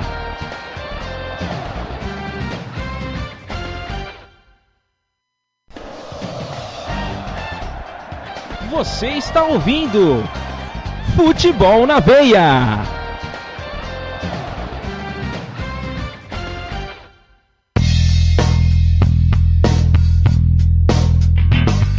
Muito bem, estamos de volta aqui no Futebol na Veia, na sua rádio poliesportiva, rádio Todos os Esportes. Vamos agora para Portugal, vamos com Edson Guimarães, que traz as informações, né, da Liga NOS, trazendo quem está na liderança. O Ícaro já se prepara aqui, já está aqui do meu lado, já querendo saber se o Famalicão continua na liderança do campeonato ou não, né? Sempre, né, já está quase que ensandecido por essa campanha maravilhosa. A parte mais legal do programa é falar sobre o Famalicão. Então vamos que vamos com o Edson Guimarães, que vai nos informar se o Famalicão segue na liderança do campeonato português. Vamos lá, então já a gente comenta sobre este campeonato. Pessoal, acho que agora os times já aceitaram, não é mais surpresa. Isso mesmo, o Famalicão venceu mais uma na Liga NOS. Em partida válida pela 7ª rodada, a vítima da vez foi o Belenenses, onde o líder da competição venceu por 3-1 de virada. Porém, antes disso, a rodada teve seu início na sexta-feira, dia 27, com 0-0 entre Boa Vista e Tondela. Já no sábado, o Marítimo bateu o Moreirense por 2-1. O Benfica segue a caça ao Famalicão e venceu o Vitória de Setúbal por 1-0. No domingo, mais 4 partidas. O Vitória de Guimarães venceu o Paços de Ferreira por 1-0. E esse foi o placar em todas as outras partidas do dia. Santa Clara diante do Gil Vicente, o Braga bateu o Portimonense fora de casa, assim como o Porto jogando contra o Rio Ave. Todos os confrontos terminaram com vitória pelo placar mínimo. Então vamos falar do dia seguinte, segunda-feira, dia 30. Com certeza teremos um placar diferente, né? Não, o Sporting venceu o Aves e também por 1-0. Greve de gols na 7ª rodada do Campeonato Português. Desse modo, a tabela de classificação tem um G4 formado por Famalicão, com 19 pontos, seguido de Benfica e Porto, com 18, e o Vitória de Guimarães é o novato na 4ª colocação, com 12 pontos. Mudando de assunto, vamos falar sobre competições continentais. Pela Liga dos Campeões, o Benfica entra em campo nesta quarta-feira, dia 2, onde enfrentará o Zenit, lá na Rússia. Já na Liga Europa e na quinta-feira, o Braga recebe o Slovan Bratislava, o Porto visita o Feyenoord, o Vitória de Guimarães recebe o Eintracht Frankfurt e o Sporting recebe o Lask. Voltando a falar sobre a Primeira Liga, o campeonato fará uma pausa, com retorno apenas após a data FIFA, mais precisamente no dia 25 de outubro. Porém, neste sábado, dia 5, Aves e Tondela adiantarão um confronto válido pela 9ª rodada. A bola rola às 11h30 da manhã, horário de Brasília. Essas foram as informações do Campeonato Português. Eu sou Edson Guimarães para o Futebol na Veia e Poliesportiva. Aqui o futebol corre com mais emoção. Este foi nosso repórter Edson Guimarães falando sobre a Primeira Liga, né? A Liga NOS, campeonato português, e que traz o Famalicão ainda na liderança, mas seguido de muito perto pelo Benfica e pelo Porto, apenas um pontinho atrás, já estão na cola. Cuidado, hein? Cuidado, Famalicão, porque os times estão chegando fortes, hein? Com o Famalicão não tem perdão, amigão. Então, o campeonato que nós adoramos também. Que beleza, hein? Estou animado com esse desempenho do Famalicão. Esse trocadilho do Carille. Agora, o próximo jogo, né, que vai antecipar o jogo do Tondela contra o Aves. Se o Tondela vencer, o Tondela já vai chegar ali perto do Vitória de Setúbal, né? Já encosta ali no G4 do Campeonato Português. No Vitória de Guimarães. Não, Vitória de Setúbal, quarto colocado? O Vitória de Setúbal está na 13ª colocação. Ah, tá, então Vitória de Guimarães, tá certo. São duas vitórias, a gente fica... É o Vitória Sporting Clube. Tá certo. E o Aves, se vencer, ele sai ali da zona da degola, empurrando o Belenenses para ocupar o seu lugar aí. Então, campeonato português muito equilibrado. E a pergunta é, dia 27, Porto contra Famalicão. O que será que vai acontecer nesse grande jogo? Será um grande jogo, né? Já temos essa máxima sobre essa partida, porque o Famalicão não veio para brincar na competição, por enquanto segue muito bem, né? Depois... E a vaga que dá para Champions, porque o campeão do campeonato português já garante vaga automaticamente para a próxima edição da Champions League. É verdade, e o time do Famalicão, que não perdeu ainda na competição, né? O time do Benfica, do Porto, ambas já tiveram uma derrota no campeonato, e segue o Famalicão com 6 vitórias e um empate, né? Um aproveitamento ótimo dentro do campeonato. Ele não possui a melhor defesa, mas possui o melhor ataque ao lado de Benfica e Porto, né? A melhor defesa do campeonato português é a do Benfica, com apenas 3 gols sofridos na competição. Muito bem, então esse foi o campeonato português, que também terá essa pausa, né, para data FIFA. Então vamos aguardar as próximas informações, depois o futebol vai voltar com tudo também no campeonato português. Vamos agora até a Itália, vamos agora comer um belo macarrone, falar um pouquinho, fazendo aquela coxinha com a mão. Marquê, que beleza, hein? E vamos com música italiana dessa vez. A produção falou que vai rolar uma tarantela aí. Que beleza, hein? Tá ficando espetacular esse programa, viu? Vamos agora com Kaique Ribeiro, que traz as informações da Série A Team, o campeonato italiano para você na sua primeira divisão. Então fiquem atentos que Kaique traz as informações pra gente.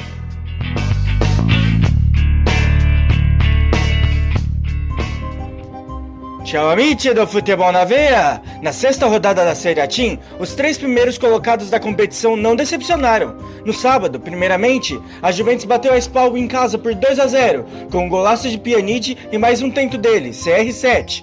Mais tarde, no mesmo dia, Alexis Sanches foi destaque na vitória da Internazionale sobre a Lanterna Sampdoria por 3-1. O chileno marcou 2 vezes, entretanto, ainda foi expulso na etapa inicial. Para encerrar o dia, a Atalanta fora de casa venceu por 4-1 o Sassuolo, com destaque de Papo Gomes, e assim chegaram à terceira posição.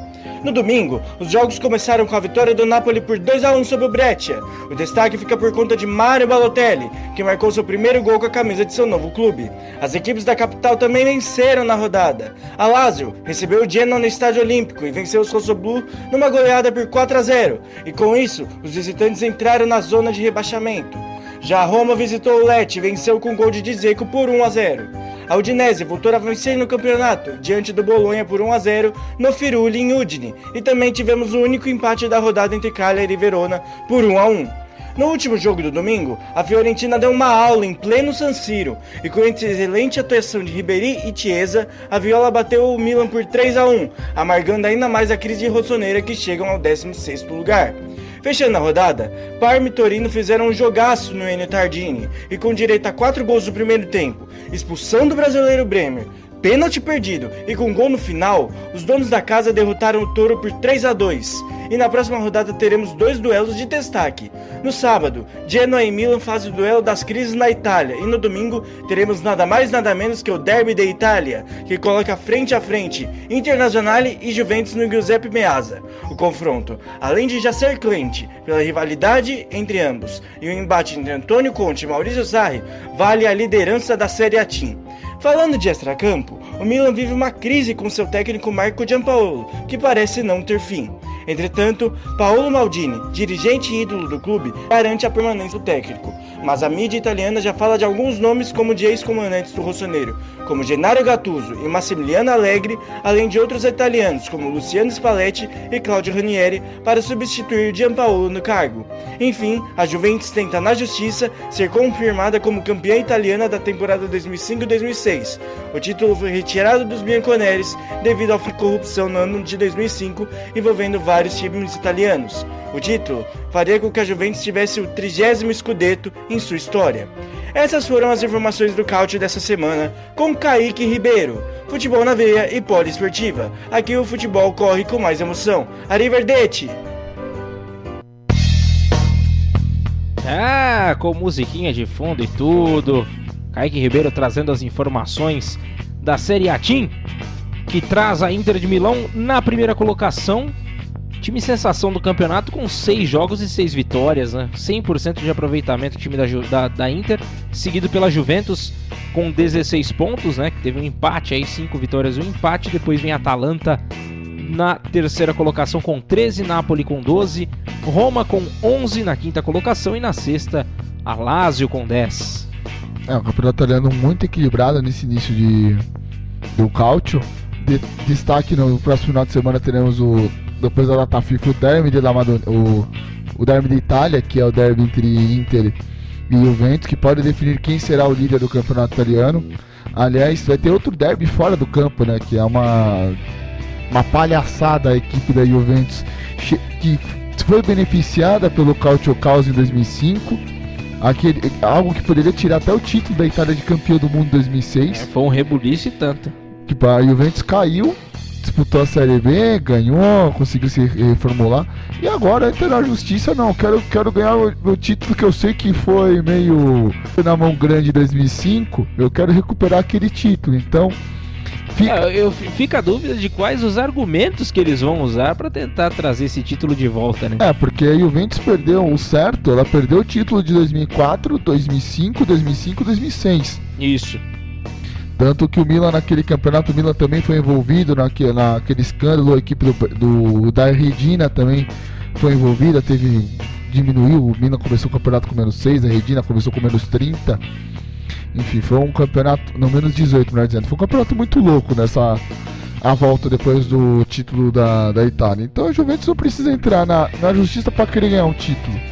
A Juventus é muito grande, a Juventus é o maior clube da Itália no momento, é um dos maiores clubes da Itália na história, só perde pro Milan em questão de UEFA Champions League, então não precisaria desse ponto. Aliás, falando sobre o Milan, uma matéria do Futebol na Veia, explicando qual seria o futuro treinador do Milan caso o Gianpaolo desse adeus, porque esse cara não come panetone no fim do ano não, meu querido. Eu também acho que ele não vai comer esse panetone cara também, né? pode Se bem que já estão vendendo panetone a rodo por aí, aqui no Brasil, né? Mas o pão de Tony, né? O pão de Tony, esse aí não vai encarar não, porque veja bem, se ele perder pro Genoa, ele vai pra zona de rebaixamento. Daí o Milan cita Gennaro Gattuso pra voltar. Não sei se o Gattuso vai querer voltar depois da armação que realizaram com ele no ano passado. Mesmo ele sendo muito bolsoneiro, eu não acredito que ele volte. Tem o Massimiliano Allegri, que é um cara que só funcionou quando tinha um monte de craques. Então o time do Milan não tem craque nenhum. O único craque que tem é o Piatek. Então um Piatek sozinho não faz verão. E chamar o Piatek de craque também acho que é um pouquinho de... ele foi o artilheiro da última temporada. Devagar, né? Craque porque o torcedor do Milan sabe qual é a dureza. Caramba, rapaz, o Milan que teve tanto jogador bom, hein? O Milan é o São Paulo da Itália, cara. Porque mais ou menos por aí. Tá numa draga danada. Aí tem o Spalletti que foi muito bem na Roma no começo da década passada, mas hoje em dia não tá muito em alta. Tem o Claudio Ranieri, que foi campeão com o Leicester, esse pode ser um bom nome. E dizem que querem trazer o Shevchenko para ser treinador do Milan. Andriy Shevchenko, um dos maiores ídolos da história rossoneira, o eterno camisa 7 de Milão.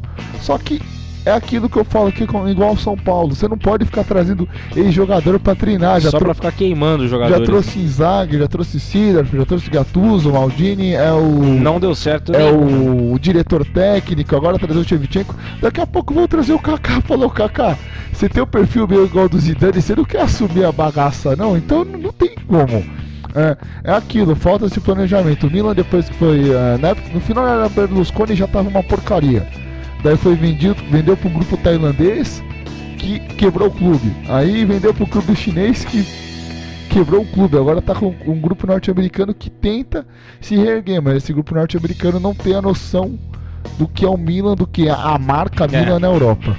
Fica complicado dessa forma, né? Então vamos aguardar as cenas dos próximos capítulos, o que vai acontecer com o Milan. Nessa novela italiana. Né? Vamos ver o que vai acontecer. E então agora vamos viajar um pouco mais, vamos agora para a Turquia, vamos falar da Super League, né? Vamos falar com o Renan Silva, que traz o boletim do campeonato turco. Então vamos ver ouvir o que ele tem a dizer, então, a gente comenta também sobre a Super League.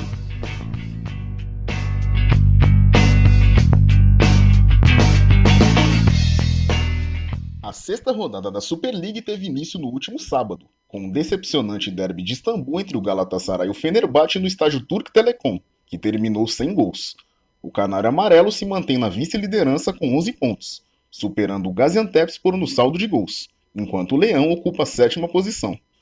Já no domingo, o Besiktas visitou o Trabzonspor e foi impiedosamente goleado por 4-1, mergulhando de vez na crise e somando a 4ª partida sem vitória, incluindo a Europa League.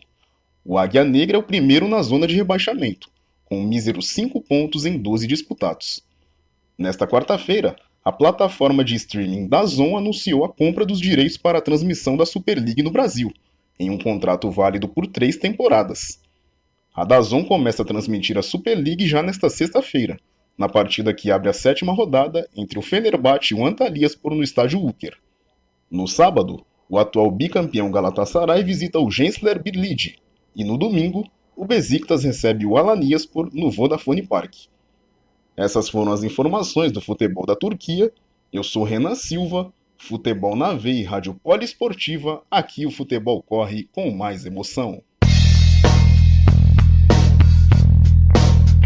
Aí as informações de Renan Silva falando sobre o campeonato turco. A gente vai aprendendo aos poucos a pronúncia dos times da Turquia, que tem alguns que são bem complicados, então a gente vai aprendendo aos pouquinhos, né? E a justa do Lanterna, né? Essa pronúncia que ele estava tentando descobrir. Aí, pegando... Valeu, é rápido agora. Que beleza, hein? Espetáculo. Um espetáculo. E sobre o clássico, né? Essa decepção do clássico Fenerbahçe versus o Galatasaray, que eles chamaram antigos ídolos para fazer convocar a torcida. No perfil do Galatasaray no Instagram tinha o Felipe Melo chamando a torcida, falando: já ganhei título na casa dos caras, tem que ir pra cima, tem que mostrar o que é o Galatasaray. No outro lado, mostrando o Alex, grande ídolo da história do Fenerbahçe, acho que é o 2º ou 4º maior artilheiro da história do Fenerbahçe.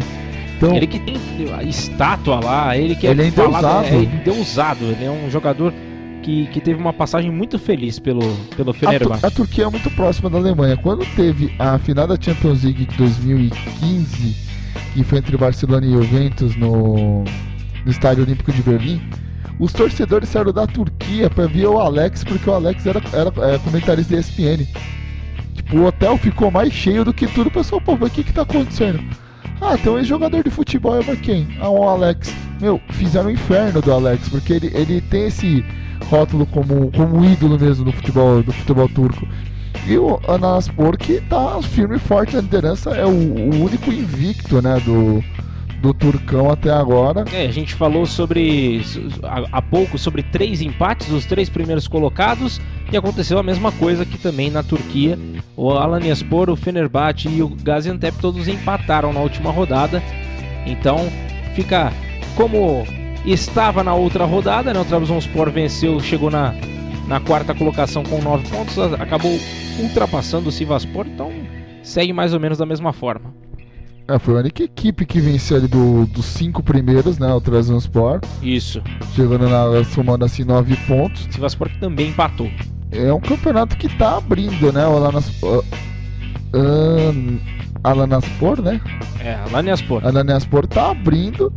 E pra buscar fica complicado. E o que preocupa muito é o Besiktas, né? O Besiktas na antepenúltima colocação com 5 pontos. O time que tem Ricardo Quaresma, um time que tem uma tradição gigantesca na Europa, sofrendo ali com a zona da degola. Muito bem. Então o campeonato turco também segue com muitas emoções para você aqui na Rádio Poliesportiva, no Futebol na Veia, no nosso programa. Vamos agora falar sobre o último dos campeonatos nacionais. Vamos agora com o Alexander Vieira, que traz as informações da Premier League, do futebol inglês. Uma pergunta, tem graçola hoje? Vamos ver, acho que vai ser mais comedido, viu? Ele deu uma puxadinha de orelha, ele disse que puxaram a orelha dele. Vamos aguardar, aí tem uma alfinetadinha do Alexander. Vamos aguardar aí, ver ouvir o que ele tem a dizer para nós do Futebol na Veia, aqui na Poliesportiva.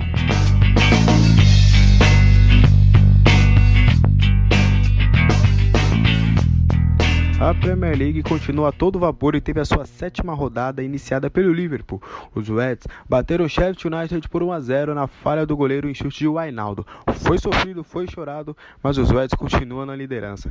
Logo depois, o Crystal Palace bateu o Norwich por 2-0. Além disso, Aston Villa e Burnley e Bournemouth contra o West Ham, ambas as partidas terminaram em 2-2. Em duelo direto contra o rebaixamento, o Wolverhampton bateu o Watford por 2-0, o mesmo placar que o Chelsea fez em cima do Brighton, com gols brasileiros de Jorginho, que é naturalizado italiano, e o William, que foi convocado por Tite na última Copa América. E com um a menos chorado, sofrido, o Tottenham bateu o Southampton por 2-1. E ele, glória, glória, aleluia, Gabriel Jesus fez um dos gols do Manchester City na vitória fora de casa diante do Everton por 3-1. E além disso, o Leicester está fazendo uma campanha sensacional em casa, meteu 5-0 no Newcastle e segue firme lá na ponta da tabela. Mas finalizando, quando a gente quer finalizar alguma coisa, a gente fala fechando com chave de ouro, né? Mas nessa questão é chave de alumínio, chave de papelão, porque olha, Manchester United e Arsenal fizeram um jogo melancólico, um 0-0 com gols. As equipes empataram em 1-1, em uma partida bem longe, bem aquém do que as equipes já demonstraram nesses últimos anos, né? Que foram grandes equipes na Premier League. E agora a Premier League está com a seguinte classificação: Liverpool está em primeiro com 21 pontos, o Manchester City em segundo com 16, o Leicester, 14 pontos em terceiro, Arsenal e West Ham com 12, Tottenham, Chelsea, Bournemouth e Crystal Palace com 11 e o Manchester United em décimo com 9 pontos. É a pior campanha da história do Manchester United na Premier League. O Burnley também tem 9 na 11ª colocação, Sheffield United tem 8, Wolves subiu o Wolverhampton com 7 pontos, mesma pontuação de Southampton e Everton, Brighton e Norwich com 6 pontos, estão ali beirando a zona de rebaixamento, e lá estão Aston Villa e Newcastle com 5, e o Watford, uma das grandes surpresas na temporada passada, fica na lanterninha da Premier League apenas com 2 pontos, sem nenhuma partida ganha. Bom, essas foram as informações da Premier League. Hoje estou um pouco comedido, hoje eu fui um pouco mais sério, né? Recebi algumas reclamações aí da direção do programa, que eu tava brincando demais, então, bem sério. Estou finalizando aqui, Alexander Vieira com as informações da Premier League, poliesportiva e futebol na veia. Aqui o futebol corre com mais emoção. Goodbye. Botaram na nossa conta, rapaz. Perdeu o motorrádio, viu? Perdeu o motorrádio. Motorrádio nessa semana vai pra Laurenberger. É verdade, ficou muito bom, muito bem construído com os efeitos sonoros. Sim. E espero que no próximo o Alexander traga de volta, né? O campeão voltou, né? Tem que voltar. Claro. Kaique também foi bem nessa rodada. Não, mas eu entendo, a galera tá se esforçando pra mandar os boletins, às vezes tem que gravar o boletim tarde da noite, é complicado, viu? Deadline fica complicado, a gente com transmissão indo pra um lado, pro Nossa, outro. Cara, mas enfim, né? Ossos do ofício, né? E a gente agradece a todos os colaboradores pelo empenho, pela dedicação, pelo deadline cravado, mas tá valendo. O importante é o nosso programa tá rolando. E com todas as informações, é o mais importante, né? Conteúdo é fundamental. Agora, falando sobre o campeonato inglês, a campanha do Norwich. O Norwich só fez uma coisa nessa temporada, citando o Alexander Vieira, só pra ele ouvir depois. Foi quando ele ganhou do City. E olhe lá, né? Porque se ele não tivesse ganhado o City estaria com 19 pontos, 2 atrás do Liverpool. E o Liverpool tá com 5 de vantagem até agora. Então, é muito complicado para você tirar com um time tão consistente que nem o Klopp, que sonha, tem esse desejo, porque o Liverpool nunca venceu a Premier League venceu o campeonato inglês, mas nunca venceu com o nome de Premier League, então ele tenta conquistar essa façanha. O Leicester também vindo muito bem, conforme o próprio Alexander citou, na terceira colocação. Voltando, né, a ter um bom desempenho dentro da Premier League. Lembrando que no ano passado o presidente do Leicester caiu o avião, né? O helicóptero. Do helicóptero no jogo que tá voltando. Foi bem triste, hein? Tá voltando do Stamford Bridge, então foi uma situação bem lamentável. E o West Ham também crescendo. Aliás, sobre o West Ham, alguns portais do Brasil que eu nunca acredito nessas fofocas, né? Mas nas fofalhas da gentoca. Exatamente. Mas dizem que o Gabigol pode, na próxima temporada, estar indo para o West Ham, né? Ele que já jogou junto com o Felipe Anderson, que é um dos destaques da equipe das bolhas, né? Que é a menção do castelo de bolhas, que é a equipe do West Ham. Então vamos ver se confirma mesmo essa dupla da Vila agora atuando em Londres. É bom correr, é bom o Flamengo correr para manter o Gabigol, se quer continuar com a frase de todas as semanas, de todos os jogos que vão rolar do Flamengo, que é de tem gol do Gabigol. Daqui a pouco a gente vai falar se teve gol do Gabigol. Já são 2 jogos, hein? Daqui a pouco a gente vai falar. Já vou adiantar. Já são já 2 tá dando jogos, spoiler, hein? Já? Tô dando spoiler, hein? Já são 2 jogos sem gol do Gabigol. Logo tu, Max. Enfim, vamos lá. Segue então o Liverpool com 21 pontos, né? O City na segunda colocação com 16, Leicester na terceira com 14, o Arsenal que empatou com o Manchester United, né? Num 0-0 com gols, como disse o Alexander. Jogo medonho. O jogo foi bem feio mesmo. Então complicada aí, principalmente a situação do Manchester United, né? Que segue com 9 pontos na 10ª colocação. O Arsenal ainda tá brigando pelo menos ali na parte de cima da tabela, mas o Liverpool já tá abrindo, já tá começando a se distanciar do pelotão. E outro time também que tá muito mal nessa temporada é o Tottenham, né? O time do Maurício Pochettino. É verdade. E daqui a pouco a gente fala. No outro boletim. Ainda mais porque, né? Que está complicada a situação dele, né? Exatamente, mas o campeonato inglês, a gente já consegue ver que não tem mais aquele bolo, né? Aquele bolo de equipes, uma grudada assim na outra. Tudo bem que do Leicester até o Crystal Palace a diferença são 3 pontos, mas os líderes já conseguiram abrir uma distância, né? Que é o Manchester City e o Liverpool, que tá nadando de braçada, 7 vitórias e nenhuma derrota até agora na Premier League. Rapaz, Chicote tá estralando no campeonato inglês e vai continuar, né? Dessa forma, vamos aguardar para ver se o Liverpool consegue manter essa pegada, né? Tá indo muito bem nesse início de campeonato. Vamos ver se vai continuar dessa forma. Enfim, vamos fazer uma pausa. Porque a gente vai entrar com assuntos muito importantes no nosso último bloco do programa. É a cereja do bolo, então aguarde. Já a gente volta com mais Futebol na Veia aqui na Rádio Poliesportiva, onde o futebol corre com mais emoção. Então aguarde, já a gente volta, hein?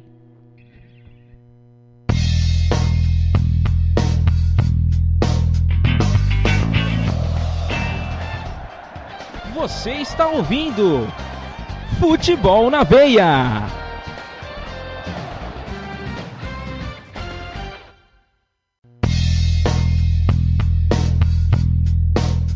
Voltamos com o nosso último bloco, quarto e último bloco do nosso programa Futebol na Veia aqui na Rádio Poliesportiva.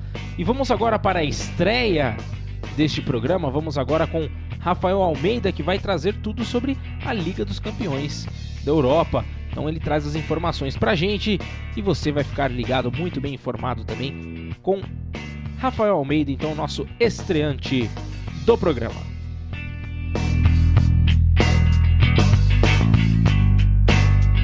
Fala galera que acompanha a Rádio Poliesportiva, tudo bem com vocês?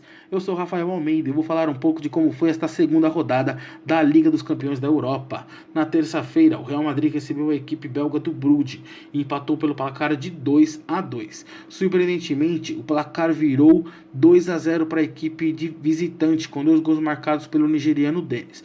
A reação da equipe espanhola veio apenas na etapa complementar de jogo, com gols marcados por Sérgio Ramos e também pelo brasileiro Casemiro.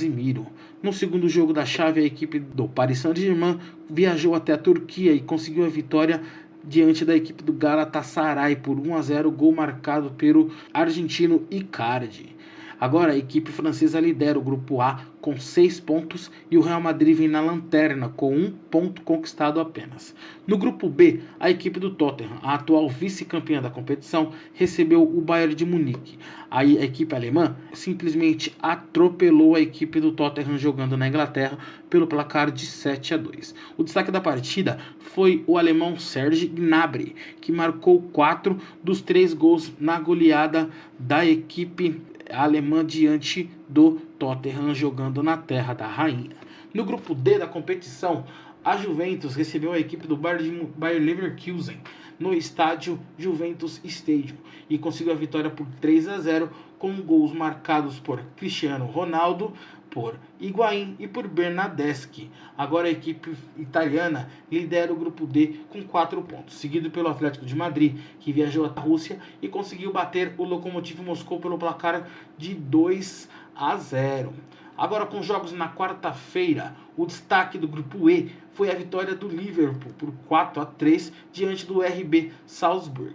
A equipe inglesa, atual campeã da competição, abriu 3-0 de diferença. Entretanto, a equipe adversária conseguiu uma reação, empatou a partida em 3-3. Entretanto, Salah conseguiu marcar o 4 gol que deu a vitória para a equipe inglesa dentro da competição. Entretanto, quem lidera o grupo E é a Napoli, que vem com 4 pontos conquistados, que empatou com a equipe do Genk, jogando fora de casa. No grupo F da competição, um dos grupos que é considerado o grupo da morte, que vem com Borussia Dortmund, Real Madrid, Slavia Praga e Inter de Milão, tiveram agora vitória da equipe do Barcelona, que com 2 gols marcados pelo uruguaio Suárez, venceu por 2-1 a equipe italiana da Inter de Milão. Já a equipe alemã do Borussia Dortmund venceu por 2-0 o Slavia Praga. No grupo G da competição, o grupo do Lyon, do RB Leipzig e do Zenit e do Benfica, o destaque da rodada foi a vitória do Zenit diante do atual campeão português Benfica, que bateu por 3-1 o adversário e agora lidera o grupo G com 4 pontos, seguido do Lyon, que venceu a equipe do RB Leipzig jogando fora de casa pelo placar de 2-0. No grupo H da competição, o Valência recebeu a equipe do Ajax e perdeu pelo placar de 3-0, mesmo jogando em casa. Já a equipe do Chelsea foi até a França e enfrentou o Lille e conseguiu a vitória por 2-1, deixando a equipe inglesa na terceira colocação com 3 pontos. Quem lidera o grupo é o Ajax, que vem com 6 pontos, e o Valência, que vem com 3 pontos na segunda colocação. O Lille não soma nem 1 ponto. Eu sou Rafael Almeida e vim falar um pouco sobre como é que foi esta segunda rodada da Liga dos Campeões da Europa. Muito bem, este foi Rafael Almeida, estreante no nosso programa, trazendo informações sobre esta segunda rodada da UEFA Champions League. UEFA Champions League que teve um caminhão de gols aí nessa última semana, né? Nós tivemos as partidas entre Shakhtar Donetsk e Atalanta, aliás, Atalanta e Shakhtar, que terminou em 2-1 para o Shakhtar, né? 2-2 Real Madrid Clube Brugge, Estrela Vermelha 3, Olympiacos 1, Galatasaray 0, Paris Saint-Germain 1, Juventus 3, Bayern Leverkusen 0, Lokomotiv Moscou 0, Atlético de Madrid 2, Manchester City 2, Dinamo Zagreb 0. E a goleada da terça-feira, que foi Tottenham 2, Bayern de Munique 7. Duas grandes surpresas, né? Esse massacre do Bayern jogando lá na Inglaterra, né? Por isso que no bloco anterior eu falei que o Tottenham não tá muito bem nessa temporada devido à crise, não consegue desempenhar um bom futebol. Isso que o gol do Harry Kane foi de pênalti, um dos gols da equipe até o momento que eu consegui acompanhar a partida. E por outro lado, o Real Madrid tomando 2-0 no Bernabéu, com direito a um golaço de cobertura. Precisou rebolar para conseguir empatar o jogo. Rebolar muito. Detalhe, no final do primeiro tempo, o Zinedine Zidane tirou o Courtois e colocou o goleiro reserva, além de colocar dentro da partida o Vinícius Júnior e também o Marcelo, que foi na jogada do Marcelo que gerou o segundo gol da equipe do Real Madrid. Complicada a situação, ainda bem para os torcedores madrilenhos que acabou saindo empate, mas quase que foi uma tragédia maior ainda pros merengues. E na quarta-feira tivemos outros jogos, né? Tivemos o Genk que empatou 0-0 com o Napoli, o Slavia Praga que perdeu para o Borussia Dortmund, assim como o Rafael já havia mencionado no seu boletim. Barcelona 2, Inter de Milão 1, jogo que começou também com foi de virada, né? Um gol relâmpago do Lautaro Martínez com 2 minutos, e depois o Barcelona que teve que suar sangue para conseguir reverter lá no Camp Nou com 2 gols de Luizito Soares. E a Inter de Milão que está com um time muito bem construído também, está indo bem, principalmente no campeonato italiano. O Lille perdeu em casa para o Chelsea pelo placar de 2-1, Liverpool ganhou do Red Bull Salzburg por 4-3, né? O Lyon, que no campeonato francês não está tão bem das pernas, conseguiu vencer o Red Bull Leipzig por 2-0 fora de casa, então resultado importante. Valência em casa recebeu o Ajax e perdeu de 3-0. E fechando esta rodada da UEFA Champions League, o time do Zenit ganhou de 3-1 do Benfica, né? O time português então sofrendo aí a derrota por 3-1. A Zenit vindo muito bem na competição até agora, conseguiu um bom jogo contra o Lyon na última rodada e agora vencendo a equipe do Benfica lá em São Petersburgo. O outro jogo também, o Lyon conseguindo, já que no francês está indo mal, mas na Champions League conseguiu um ótimo resultado contra o Salzburg. Contra o Salzburg? Não, contra o Leipzig, né? Porque o Salzburg tava. O Liverpool estava vencendo por 3-1 lá. O Salzburg foi buscar o empate. E o Liverpool, heróico, conseguiu fazer o 4-3, garantindo a sua primeira vitória nessa edição da Champions League. E o Ajax mostrando o belo futebol de sempre, vencendo a equipe do Valência por 3-0. O Ajax vindo muito bem, mesmo tirando alguns jogadores da equipe do Ajax, como o De Jong e o outro meio campista que foi para a equipe do Barcelona. O Ajax mesmo assim conseguiu montar um time e está indo muito bem nessa edição da Champions League. E mais uma informação, Max: o William Marco teve o jogo com a camisa de número 300 do Chelsea, o maior brasileiro que atuou pelo clube londrino, e acabou marcando o gol da virada do Chelsea em cima do Lille, jogando lá na França. Muito bem, essas informações da UEFA Champions League. Também temos a UEFA Europa League, que está rolando solta, e nesta quinta-feira toda a rodada ocorreu, então temos resultados também para falar, para você ficar bem informado. Então o Astana recebeu o Partizan Belgrado e ficou com a derrota por 2-1, jogando em casa. O Astana acabou sendo superado. Depois o Wolfsberger empatou em 1-1 com a Roma. Roma, jogando fora de casa, acabou saindo com empate em 1-1. Besiktas foi superado pelo Wolverhampton por 1-0, jogo lá na Turquia. O Braga empatou em 2-2 com o Slovan Bratislava. O AZ Alkmaar empatou em 0-0 com o Manchester United. Deve ter sido sofrível esse jogo também, pela bola que o Manchester United vem jogando. O Istambul empatou em 1-1 com o Borussia Mönchengladbach. O CSKA Moscou perdeu para o Espanhol em casa por 2-0. O Ferencváros perdeu também jogando em casa para o Ludogorets. Feyenoord venceu o Porto por 2-0, resultado importante da equipe do Feyenoord. O Alexandria empatou em 1-1 com o Gent, empatou em 1-1. E o outro 1-1 que também aconteceu foi Saint-Étienne e Wolfsburg, também terminada a partida empatada. O Young Boys venceu o Rangers por 2-1, resultado importante também da equipe do Young Boys. O Vitória de Guimarães perdeu para o Eintracht Frankfurt. O Arsenal aplicou uma goleada em cima do Standard de Liège por 4-0, indo muito bem nesta rodada. Depois tem o Celtic, que venceu o Cluj por 2-0. O Dudelange perdeu para o Agdan, o Karabakh Agdan, por 4-1. O Krasnodar recebeu o Getafe e perdeu por 2-1 também. Já a Lazio teve melhor sorte, jogando em casa, venceu o Rennes por 2-1. Empate em 0-0 entre FC Lugano e Dinamo de Kiev. O Malmo, o ex-time, o time que revelou o Zlatan Ibrahimovic, empatou em 1-1 com o Copenhagen, né, o Futebol Clube Copenhagen. E depois temos o resultado entre Rosenborg e PSV Eindhoven, que terminou 4-1 para o time holandês. O Sevilha venceu o Apoel por 1-0. O Sporting venceu o Lask Linz por 2-1 e o Trabzonspor empatou em 2-2 com o Basel. Estes foram os resultados da UEFA Europa League, que também teve jogo a rodo, 24 partidas nesta quinta-feira. E o grande resultado é essa goleada do Arsenal em cima do Standard Liège, com 2 gols do Martinelli. Martinelli, jogador revelado pelo Ituano, já foi para a Inglaterra e já está fazendo sucesso na terra da rainha. O PSV também teve uma ótima vitória jogando fora de casa contra o Rosenborg. E o destaque, Max, das torcidas na Europa é a torcida do Partizan. O Partizan, que não pode ter seus jogos com torcida devido a uma briga na fase de grupos da temporada passada.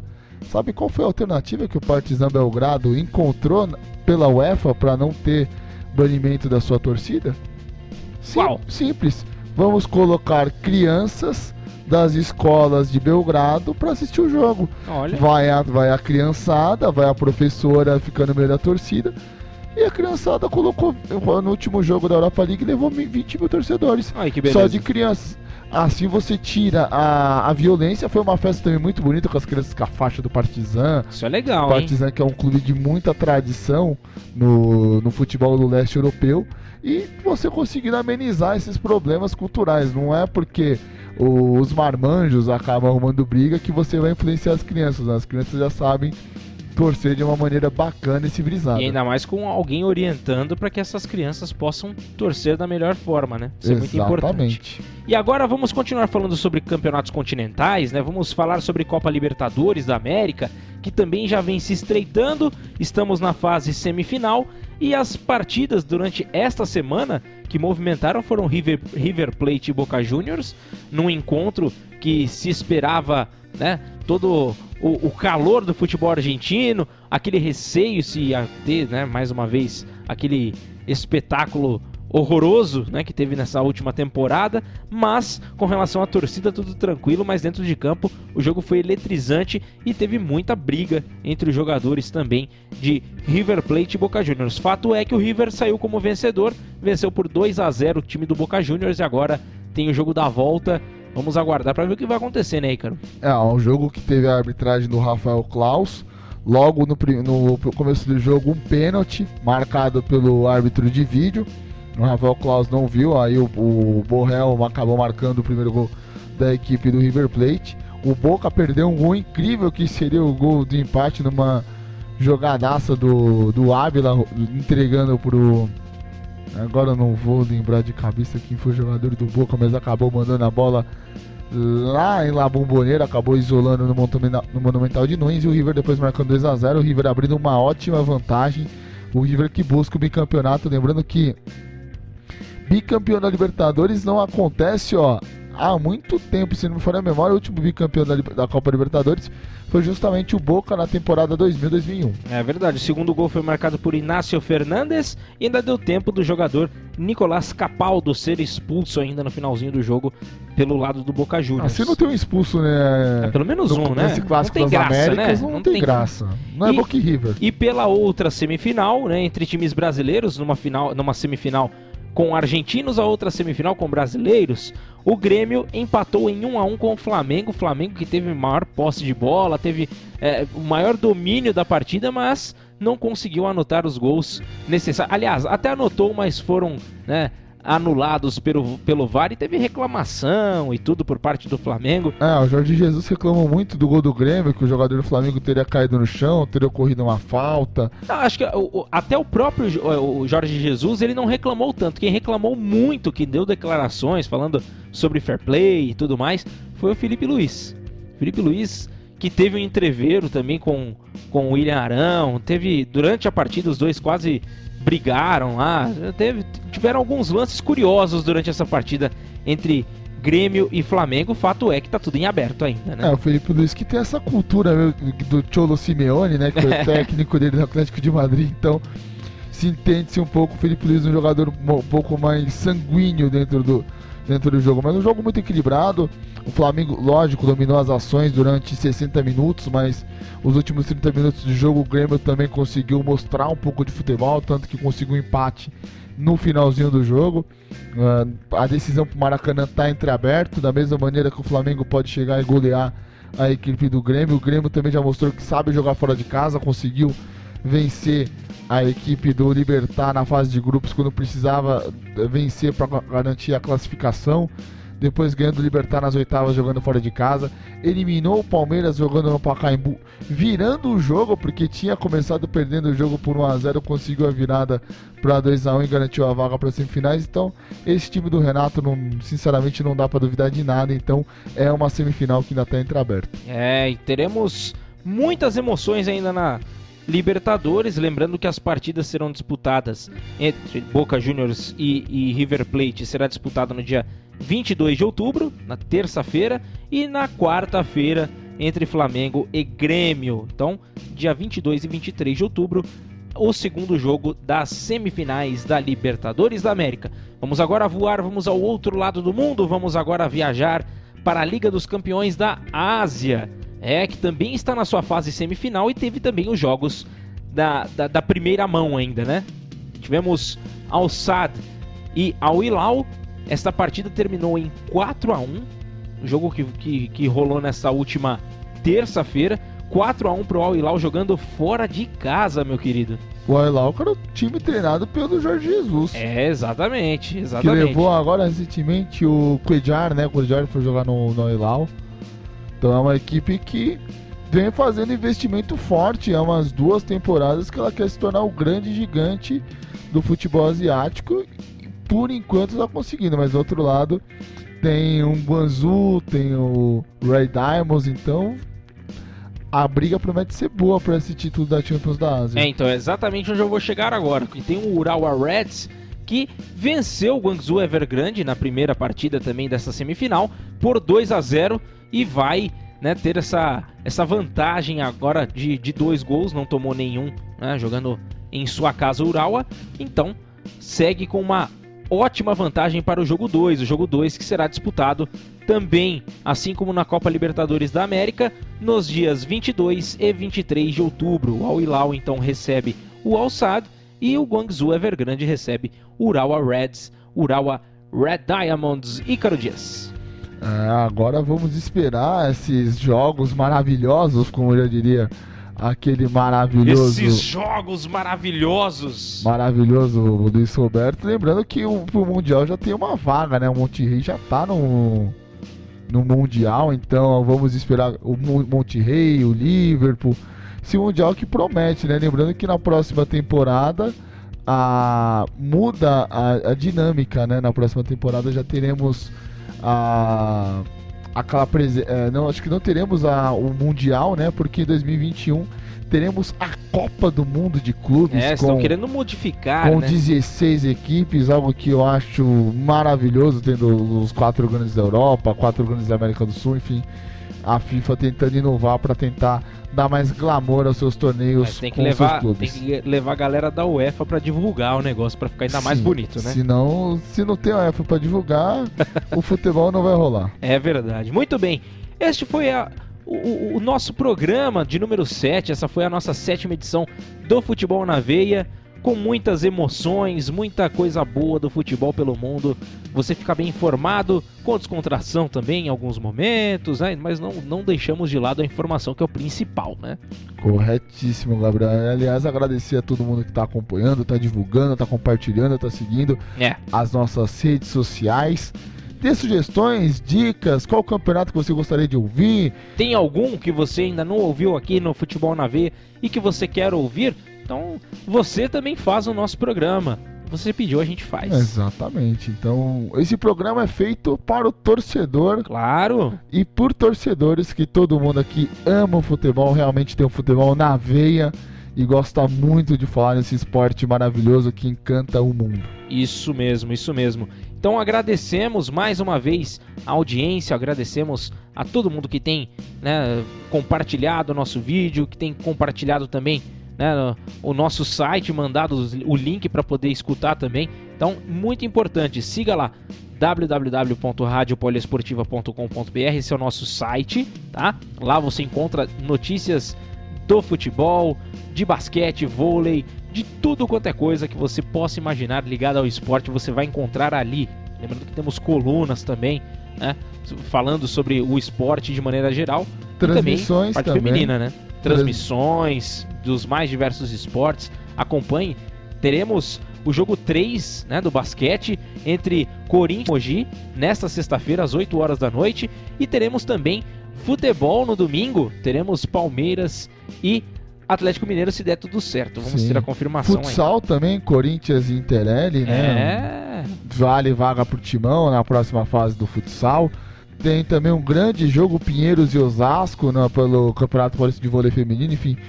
Atração na rádio de todos os esportes. Emoção não falta. Emoção não falta, inclusive com duas prorrogações no jogo 2 entre Corinthians e Mogi. O Ícaro foi a loucura nessa última quarta-feira. Então, foi jogaço, viu? Foi jogaço.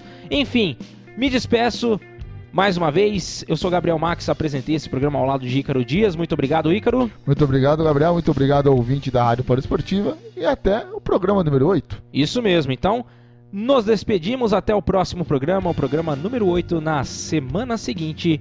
Acompanhe, vem com a gente, vem com Rádio Poliesportiva e Futebol na Veia. Aqui o futebol corre com mais emoção. Muito obrigado, até a próxima!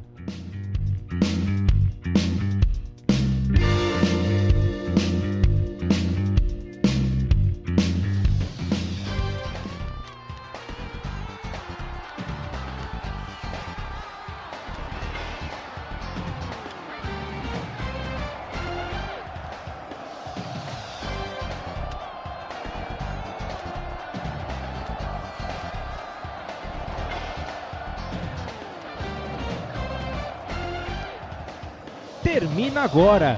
Futebol na Veia, na Poliesportiva.